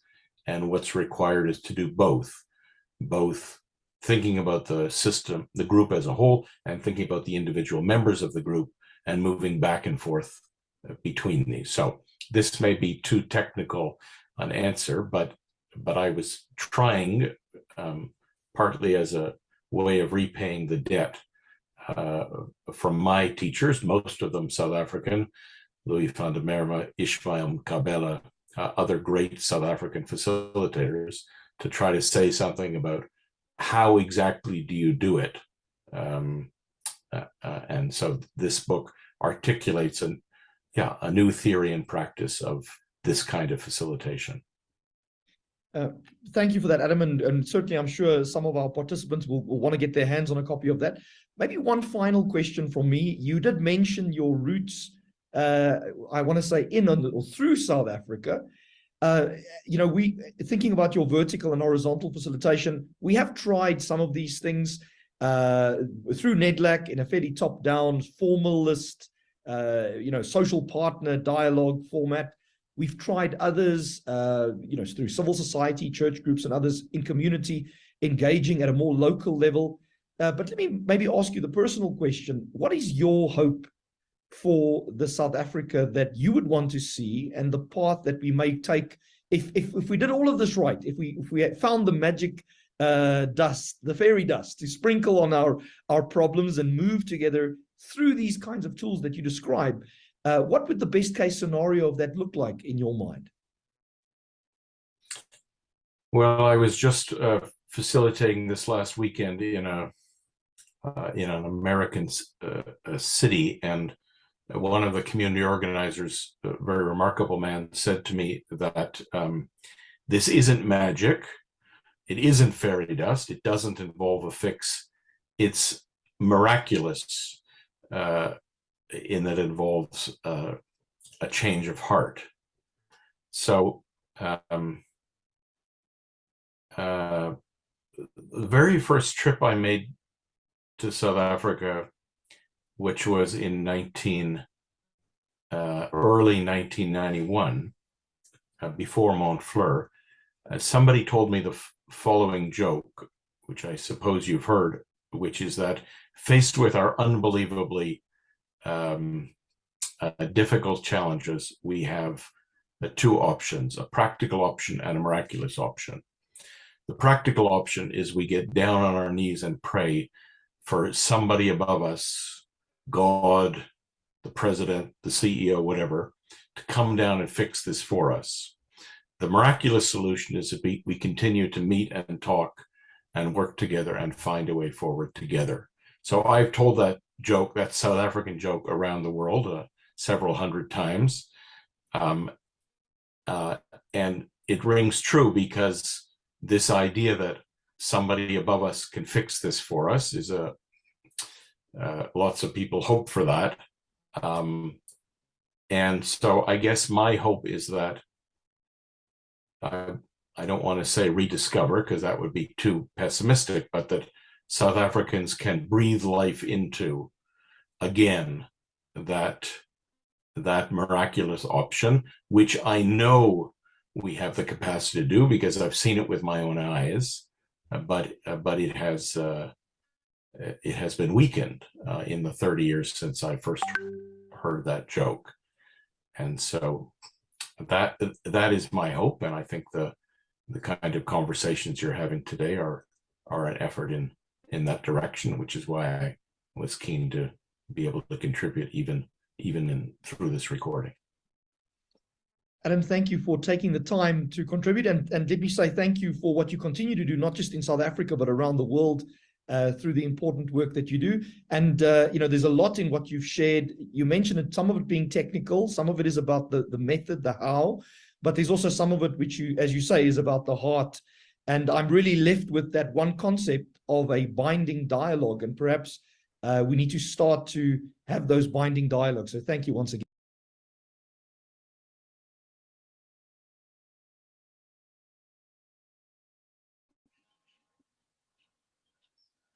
Warm greetings from Panama to Johannesburg. I feel deeply honored to join you, even if it's virtually, and really hope this very brief presentation contribute to inform the transcendent discussion you are having today. Far from providing you with answers to your concerns about the great challenge of renewing the social compact in South Africa, what I would do in the following minutes is to share with you some reflections based on the lessons learned and the good practices I can take from my experience, both participating and leading national dialogue processes in my country with different hats as Minister of States and Chair of the National Consultation for Development, a dialogue space created by law in which are represented 23 different sectors of society, but also as civil society in a post-COVID context and as an advisor of similar processes from the academia. And let me begin by giving some wider context to the situation you are living currently in South Africa. I think it's important to acknowledge that we are at an historical inflection point globally.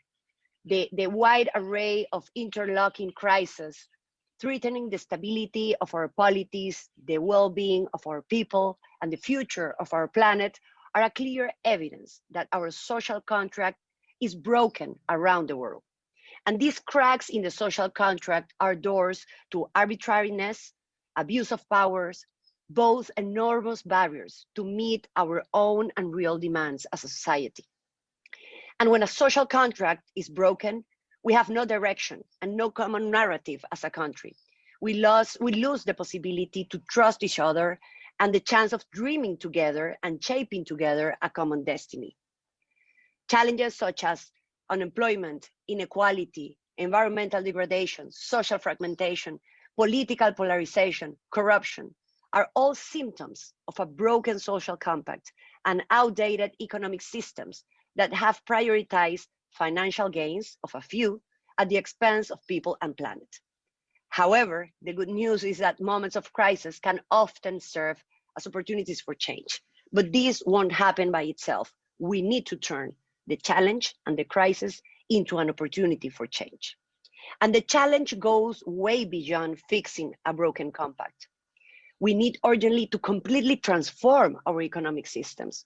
Rather than trying to rebuild an outdated system, we must build a better one by reimagining our social norms and addressing the underlying structural flaws.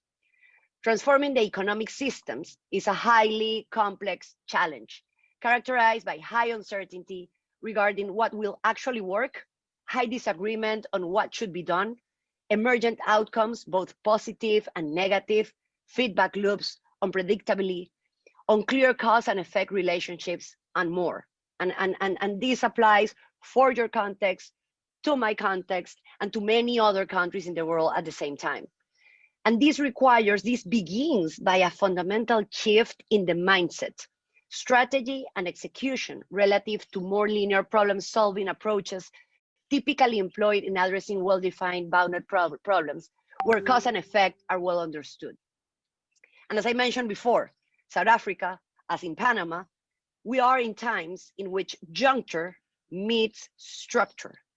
And hence a major challenge when reviewing, revisiting, and reframing our social compact is being able to distinguish between the symptoms and the root causes of the problems we're facing today, as well as separating the urgent from the important, to then identify short, medium, and long-term commitments and solutions that need to be implemented. And let me use an example that might be familiar to most of you. The 2030 Agenda, adopted in 2015 by countries around the world, have played a critical role in creating a common aspiration for the future, one that is more just, sustainable, and prosperous for all. However, each of the SDGs addresses different symptoms, not causes of our challenges. However, due to the interlinkages among them, it is essential to redefine our social compact and implement structural reforms in order to be able to deliver. And dialogue is the only way forward. It's not the best, it's not an option. I must say, based on my experience and my convictions, that dialogue, a way broad dialogue, inclusive, participative, is the only way forward.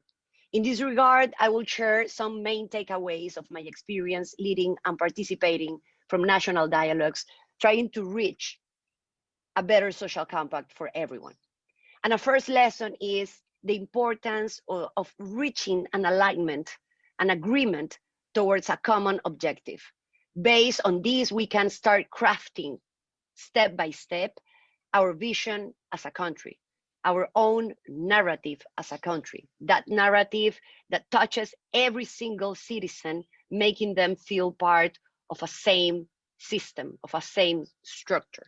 And in the case of Panama, the creation of the National Consultation for Development I referred to before was the result of a national referendum in 2006 to decide about the expansion of the Panama Canal. The Panama Canal is a main representation of our identity as Panamanians. So when discussing about the possibilities of expansion, which was one of the biggest in January projects in the world by that time, this led to a major discussion about how the gains from the canal should be invested to build a more prosperous and inclusive society. And this is just an example. We need to find something that makes us feel that unites us around this, to align some visions and objectives in a very cracked and divided society. A second very relevant recommendation is to make a dialogue the process for reviewing and rebuilding our social compact as inclusive as possible, with a special eye on minorities and historically excluded groups. Definitely preparing all the documents, laws, even the constitution that can come out of a process like this requires some special capacities and academic formation. But to brainstorm about how do we need to put this together, we require the greatest participation possible within a country. And inclusiveness also means seating the real power, formal or informal, at the table, especially those on a privileged position that benefit from a broken contract. And this is a main challenge when trying to craft a process to renew and to reestablish the social compact.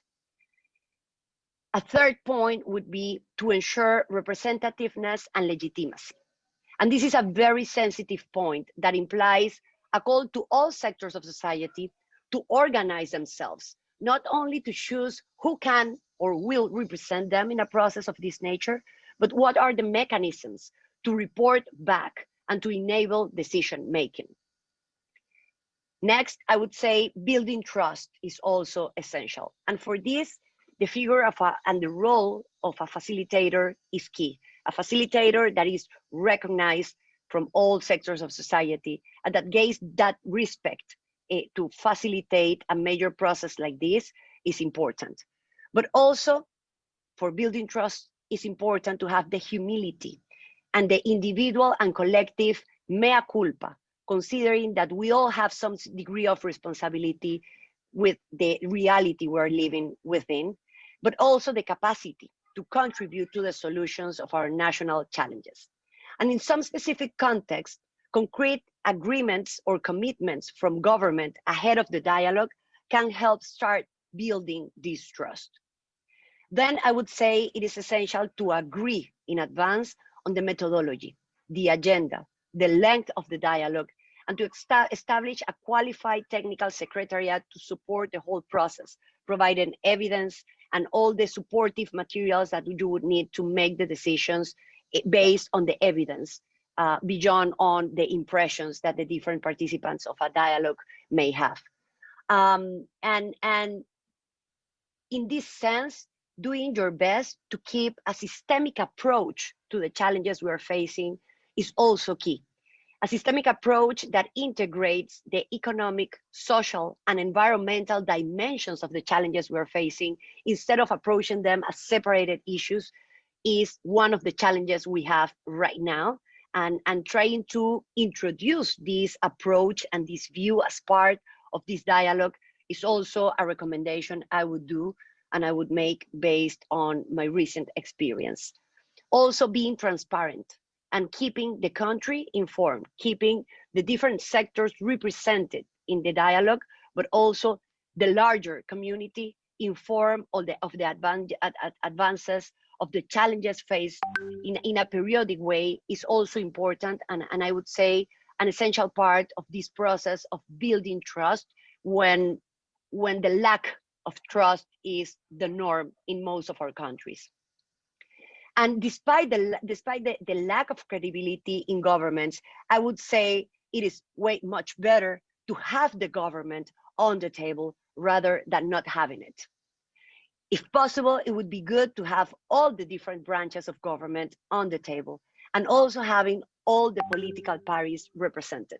And I know this brings the political dimension to all this discussion, but we live in a political world. And if we try to reach to agreements without considering and bringing them into the table, the execution of these agreements, the materialization of this social compact might be way more difficult than by having them on the table.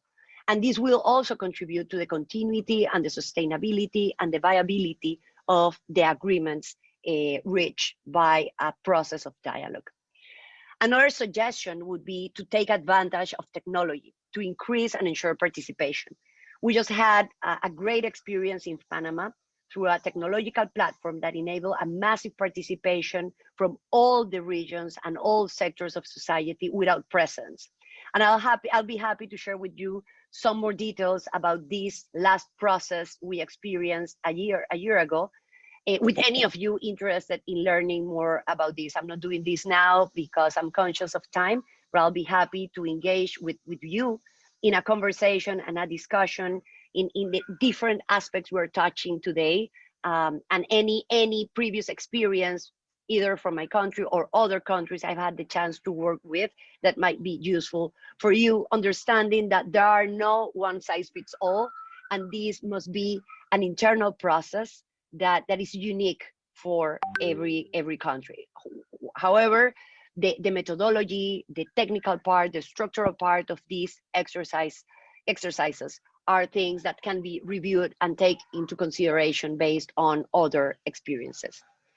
Finally, I would say to keep the dialogue as an ongoing mechanism to address national issues beyond today's immediate challenges, and keep this dialogue space as with a monitoring system to keep accountability throughout time, throughout the different government terms, and across the different sectors of society to make sure that we agree on how our social compact should look like, but we also continue and make sure that we implement the reforms, the rules that makes this become a reality.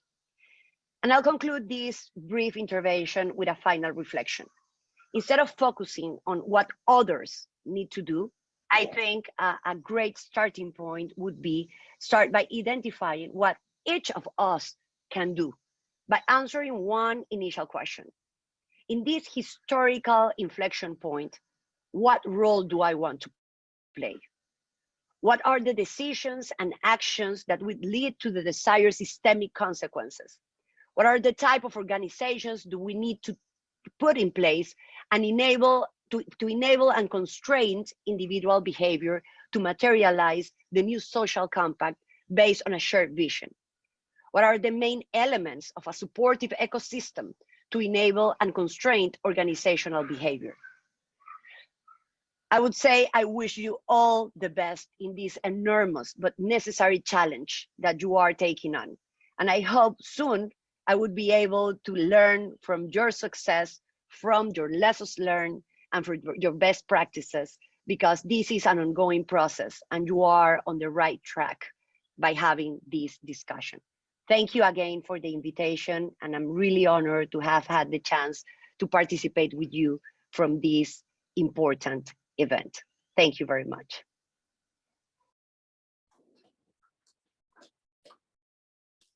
Thank you to our international contributors there. We got to learn a bit from the case of Colombia, how tricky it is that sometimes you don't eventually find each other.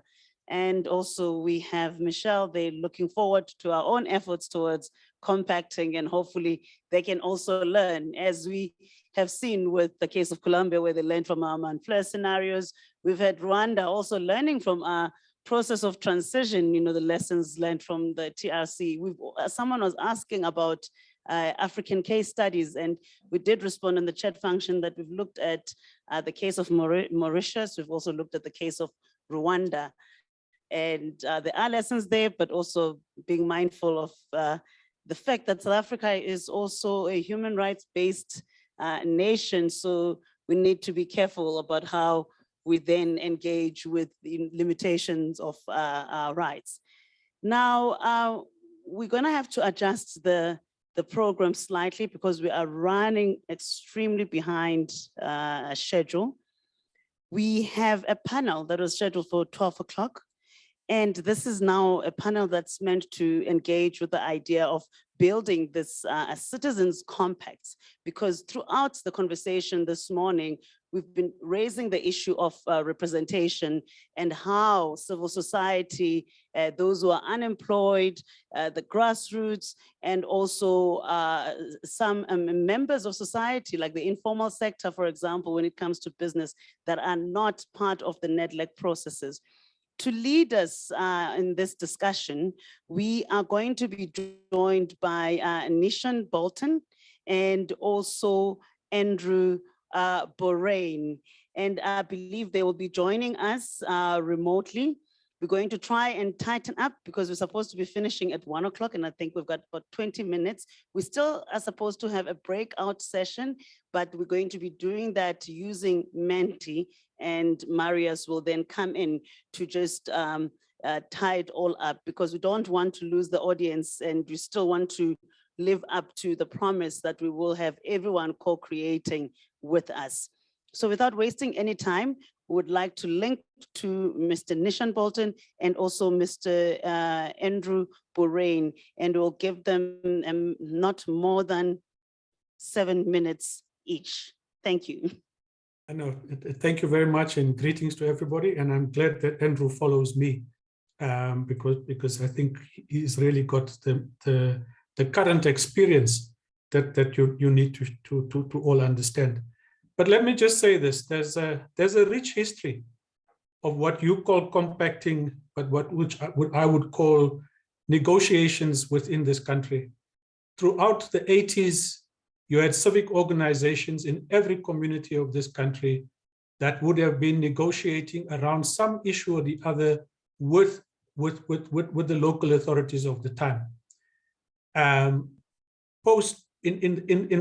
the early 90s, at the local level, at municipal levels across this country, there were negotiating forums about new forms of local government. And again, those were the kind of fora where I think all of what you are talking about in terms of compacting, we would have gained significant experience and know-how. But something changes. And I want to just use one case study that I was involved in to talk about this idea of a social compact and how it worked, and the kinds of benefits and why the difficulties that we might experience today. So I worked as an organizer in a community in the south of Johannesburg in Lenasia. Just prior to 1994, that was an area where the old House of Delegates, the Indian House of Delegates, was in charge of, and they had built an area of about 400 or 500 homes, but had not allocated it. Come the 94 elections, we have a new provincial government that takes over from this old House of Delegates, and again, the houses are still not allocated. At some point in late 94, in preparation for the 95 elections, a newly established political party outside of the area invades those homes and occupies them. The provincial government at the time was completely lost on how to deal with this particular problem. They could have used the kind of mechanism which they ultimately had to, which was to evict people and did so lawfully. But then came the problem of who do you allocate these homes to? How do you do this kind of thing? This new government, I think, very quickly realized that they didn't have the answers. And that's the starting point, I would assume, of any social compact, is there's no assumption that you don't come in there with the assumption that you have all the answers, but that you rather, through working with a whole range of other people, will try to find those answers. And the Housing MSC then reached out to the community organizers there and said, I have this problem, how do we address this? Our solution was very simple. Let's convene a huge public meeting. Let's deliberate on this issue, elect a structure out of there who will work with government to answer the question of how do we allocate these homes, to who do we allocate it, what's the criteria? And more importantly, the outcomes of those deliberations must then be binding. We were not going to give up our time to make proposals only to find that they were going to be rejected. And those were the preconditions for participation, which I think is missing in a lot of the work that gets done today. We're not able to lock in people into outcomes that collectively we will all benefit from. So we set up for the very first time almost a civil society-led allocation structure working with the provincial government. We allocate those homes. And allocating it, we have to be mindful of issues around race, gender, income, and what have you. So we develop the criteria jointly. Government agrees to it. We do this work within 8 months' time. And it's for the first time that you have a transparent housing allocation that gets done. It gets done in a shorter space of time. There are a number of report back meetings that take place, I think almost every 2 or 3 weeks, huge public meetings to report on progress. And it delivers. Now it delivers because government is prepared to work in a way that you will not find today. It delivers because there's trust and there's an accepted leadership. Now, if you come back to where we are today, in that very same area, you will not be able to find an identifiable leadership that everybody will trust to go forward with that process. And that's one of the big issues that I think community rebuilding and reorganizing would have to begin to do. I think secondly is the kind of change of mindset from those within government at a local level to be open to this kind of collaborative work that is focused on specific outcomes that collectively everybody would have to be contributing to. Now, to just show you how complicated the issue of leadership might be at a local level, if you take the last local government elections, you had almost 80 or 90,000 candidates that stood in that election for what, 5,000 odd wards in this country. And everybody then assumes that they have that kind of leadership potential and role, and also because there are benefits. So leadership is dispersed. Leadership is developed around particular benefits, but is not rooted to organizing. And I think the last point I want to conclude with if social compacting is to work at a local level, it must take into account the need to organize, the need for accountability, and the need for participatory processes by those who are outside of the formal process of the compacting work itself. Because if we don't do that, we end up with a situation like today. In Nedlec, there are people there who ostensibly represent communities. Who they are, I don't think anybody knows. How they report back, nobody knows. Where they get their mandates from, I think is just as vague. With the result is that that particular huge sector of society, I don't think is very much in tune with the kinds of agreements that get reached there. So in the interest of time, I thought I'd just stop there because it picks up on the previous speaker. And I know that Andrew will pick up on these themes as it talks about the work that he's doing. Thank you very much.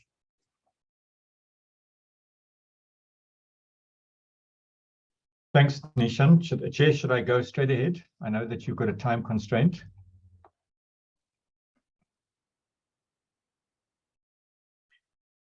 Okay, so I work for what is called a public benefit collaborative intermediary organization. Our job is to support diverse stakeholders to work together for collective impact to address pressing development challenges. I'm also drawing on my experiences over the last 35 years as a partnering practitioner. And Chair, I prepared 6 points. I'm going to shorten it to 4 in the interests of time. Firstly, why are we doing this? What's the purpose of what I would refer to as partnering and partnerships? I prefer that terminology to the terminology of social contract, but it doesn't really matter. Adam referred to multi-stakeholder dialogue and platforms. It's the same thing. We talk about partnering, which is a verb, stepping into action together, and partnerships, a noun, which is the governance structure that holds people together. And why do we do this? There's a number of interrelated reasons. It can be for joint problem solving, especially when we are faced with stuck or complex problems. We achieve more together than on our own. In other words, collective impact, more than the sum of the parts. We use partnering processes to convert dialogue into action and to convert planning into implementation by focusing not just on what needs to be done, but who needs to do it and how they're going to work together. Partnering also contributes to more sustainable development outcomes. In other words, co-planning and co-delivery. And ultimately, it's about shared risk and reward and mutual or two-way accountability. Now, my second point is that national social compacts usually do not succeed without effective partnerships at the local level. In my experience, many national social compacts have not lasted and have had very little impact on the ground, unfortunately. So in our experience, meaningful local partnerships are best built around issues affecting the immediate lived experiences of citizens: water, sanitation, safety and violence prevention, food and nutrition, early childhood development, informality, etc. And unfortunately, many provincial and municipal politicians and officials struggle to partner with and support local non-state initiatives. So what do we put in place to help both what we call the top-down authorizing environment of government and the bottom-up mobilizing environment of civil society and communities and practitioners on the ground, to help them build relationships of trust between these two environments, is to first say that each environment, in inverted commas, has both strengths and limitations. And it's not an either-or situation. Both need each other. And thirdly, what is helpful is to move beyond just trying to mobilize citizen support for public sector programs, referred to as consultation and participation processes in the IDP and things like that. That's not partnering. Partnering is actually when you focus on creating an enabling environment for non-state voice and activities. So we've always tried to move away from the state must do this to society will do this, and we're asking the state to support us. Then part of the process has to be around building partnering capacity and capabilities. And that includes deep culture change, particularly within the public sector. Public sector tends to be over the last 25 years, inward looking and upwards accountable, as opposed to what is more preferable, being outwards looking and downwards accountable. That means challenging these dreadful silos, hierarchies, and the kind of territorial and mandatism attitudes and behaviors, as well as command and control attitudes and behaviors of many leaders in government, and also confronting the dead weight of regulatory compliance in government systems, which inhibit people in the state being able to partner, particularly with informality at the grassroots level. Then the final point I would make, Chair, is that in low certainty, low trust environments, it's helpful if you can use collaborative intermediary organizations to create safe spaces to develop the common agenda based on common interests, where those exist, leading to joint action, to provide the so-called translation services, because people speak different language. People speak government language or political language, which is different from academic language, different from business language, different from community language. Someone's got to help translate that. Building trust and learning by doing, taking action, being able to then pause and reflect, learn, adapt, and adjust, and then repeat that cycle. And also organizing action in between meetings. It's no use just meeting on a regular basis and having dialogue. Someone has got to help organize and coordinate the action in between meetings so you achieve results. Because partnering is not an end in itself, it's a means towards an end. And then, Chair, if you want examples of effective citizen compacts that have developed or are developing, take a look at what's happening with the Social Employment Fund, partnering between government, civil society, and informal grassroots structures. Take a look at the Towns Action Network, which is partnering between change makers, researchers, policymakers, support partners, and communicators. Take a look at the Makers Value Partnership in Johannesburg. In my hometown, the Violence Prevention through Urban Upgrade Program in 8 communities, building a community circular economy. Thanks very much.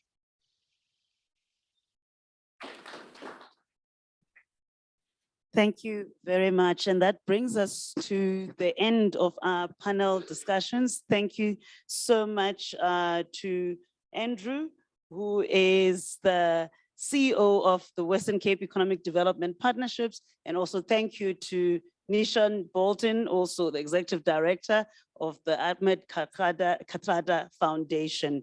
Now, to bring it all together, I'm going to ask Marius to come to the front so that he ties everything together before we conclude the program of today. Over to you, Marius.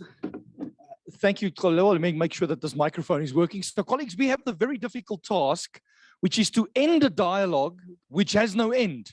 So as we've learned from Adam and a number of speakers, that the point about engaging about these issues is that this is going to be ongoing engagement, but there are lots of voices that want to be heard and have something to say. And so the difficult question is, how do we do this in 5 to 10 minutes? If one person speaks for 5 minutes, we can listen to 2 people. If 10 people speak for 30 seconds and say what it is that they want to say, we can listen to 20 people in 10 minutes. And so let's see what we can achieve together. I promised Prof. Padi at the previous discussion that I'll come to him first. And so, Prof, I know you had a reflection earlier. Let me come to you first for your input. Yes, I think I'll set a good example by asking the question around how do we, what's the role? What's our role? Are we advocates? Are we collaborators? Or are we brokers? And I think in all this, all those 3 roles have to be played by someone. I've taken 10 seconds. Thank you, Prof. Very provocative. Advocates, brokers, what was the third? Collaborators. And maybe there's a point where we have to become opponents if there's sabotage in some quarters. Difficult. Lisa, hold on. Here's the microphone. No, but I think Andrew's word was the best one. Collaborative intermediaries to do some translation. Collaborative intermediaries. I know that there are some online. If you want to put your hand up online, we're going to come to you in a second. Who else in the room, this side of the room, who has a comment, an input? If not, we'll come to those who are online. Do we have any hands up?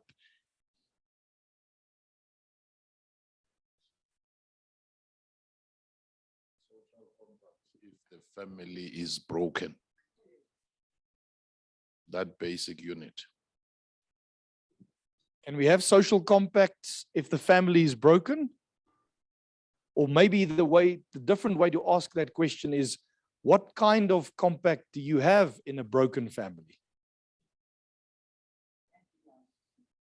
I see a hand up here, Andrew Young. If you'd like to unmute and go ahead. This is our managing partner at Business Transformation Design. We need transformation designers, people that will look at the future and take us all along, transformation designers that have that attribute of collaborative caretakers of us all. Thank you. Thank you, Andrew. So there's a point about a special kind of skill set and role player. Zukiswa, your comment. Thank you very much. My name is Zukiswa Mkolomba. I'm a National Commissioner at the Public Service Commission.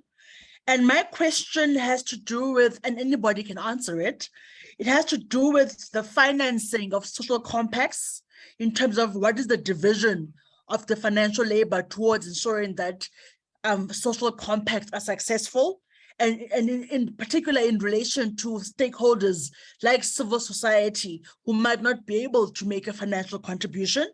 And secondly, for me, which is the most important, is how do we hold the different stakeholders of the social compact accountable in practical terms? How do we ensure and enforce implementation? And how do we ensure accountability for the different stakeholders who have committed to the social compact agreements? Thank you. Thank you, Zukiswa.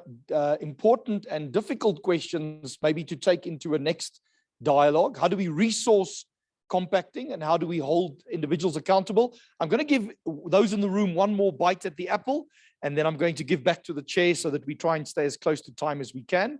Any final remark? Yes, sir.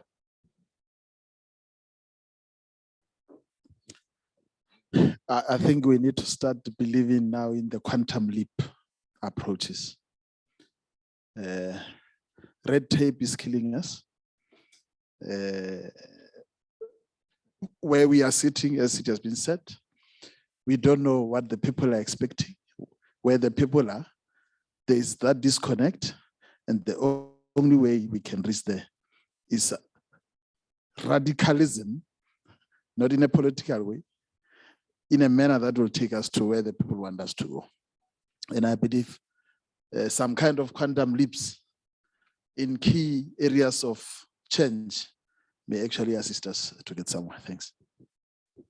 Thank you for that. And maybe my final reflection, taking my facilitator's hat off, links to something that was said about energy.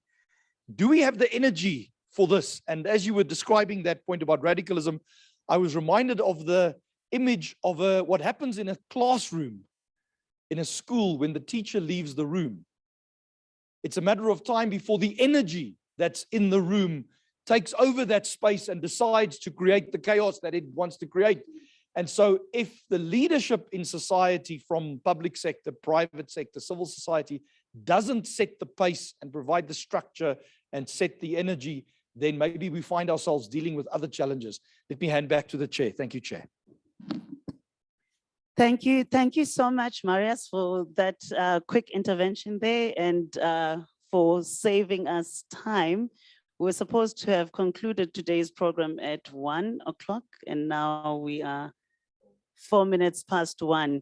We just have one more speaker, that is Dr. Yakub Aba Omar, who is going to give us our concluding remarks and also reflect on the way forward.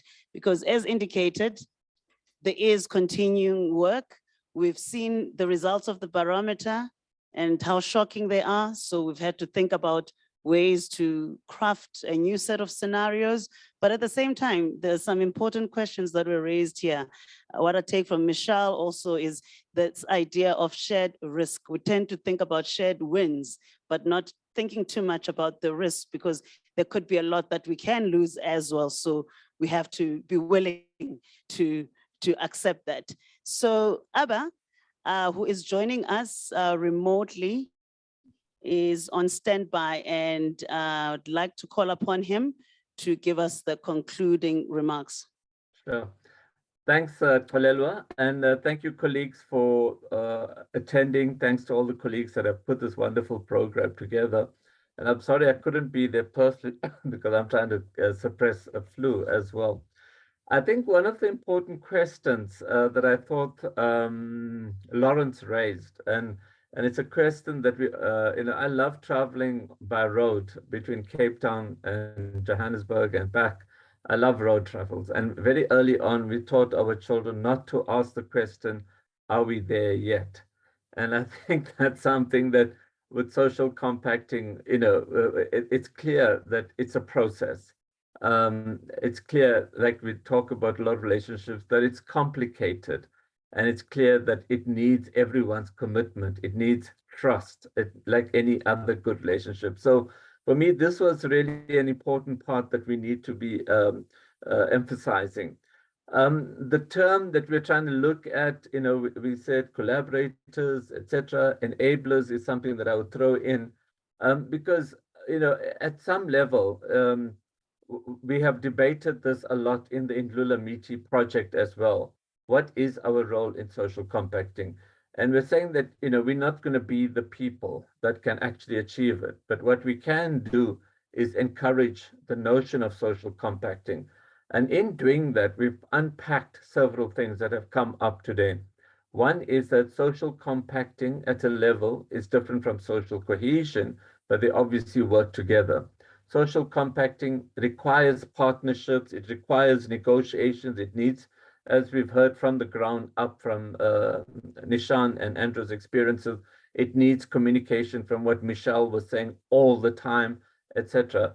Social cohesion works with that, but it's also a different notion conceptually, that it's something that we need to be able to addressing in a variety of other formats, like addressing inequality, addressing gender-based violence, addressing all the various social ills that we are confronted.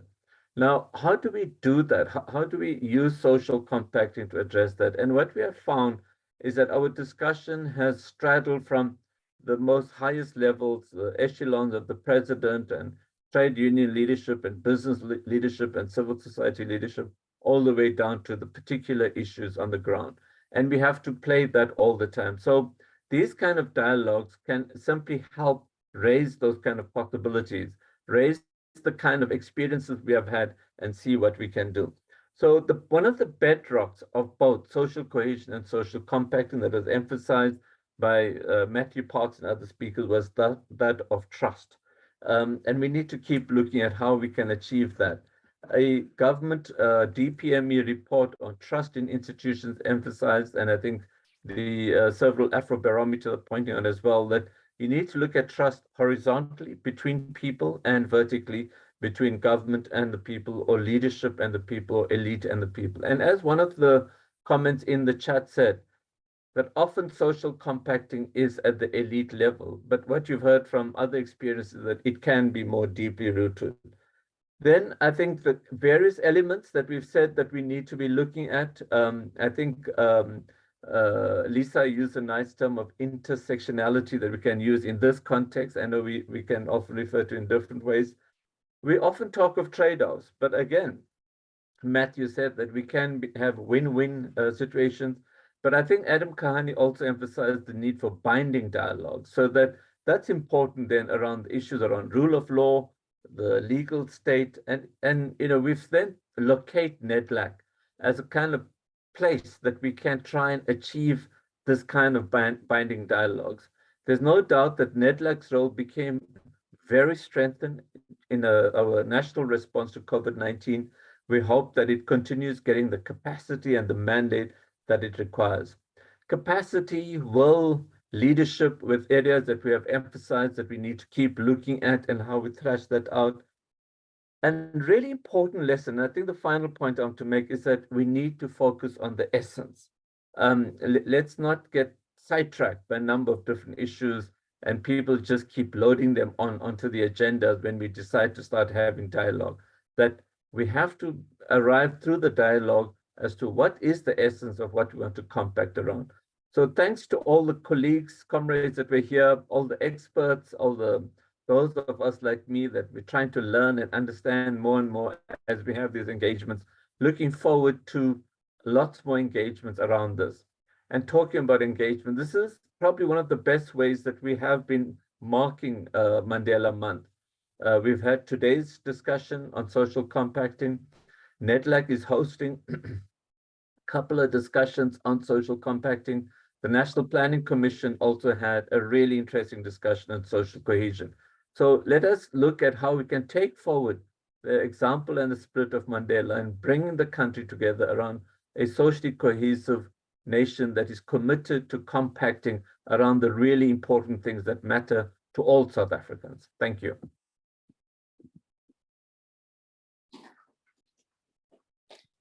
And that is the end of today's program. But before we conclude, I'd like to thank all the participants at home. We've got more than 100 people still online.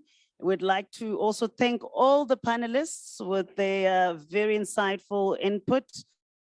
We'd like to thank the Board of Trustees who are here with us today. We had sponsors as well who joined us. We'd like to thank members of our EXCO who run the day-to-day activities of Indlulamithi SA Scenarios. Also to our service providers, caterers, the event management company. Thank you so much. And those who are here in the physical event, please join us for lunch. We're going to be moving upstairs to the rooftop, but the colleagues outside will lead you, on how to get to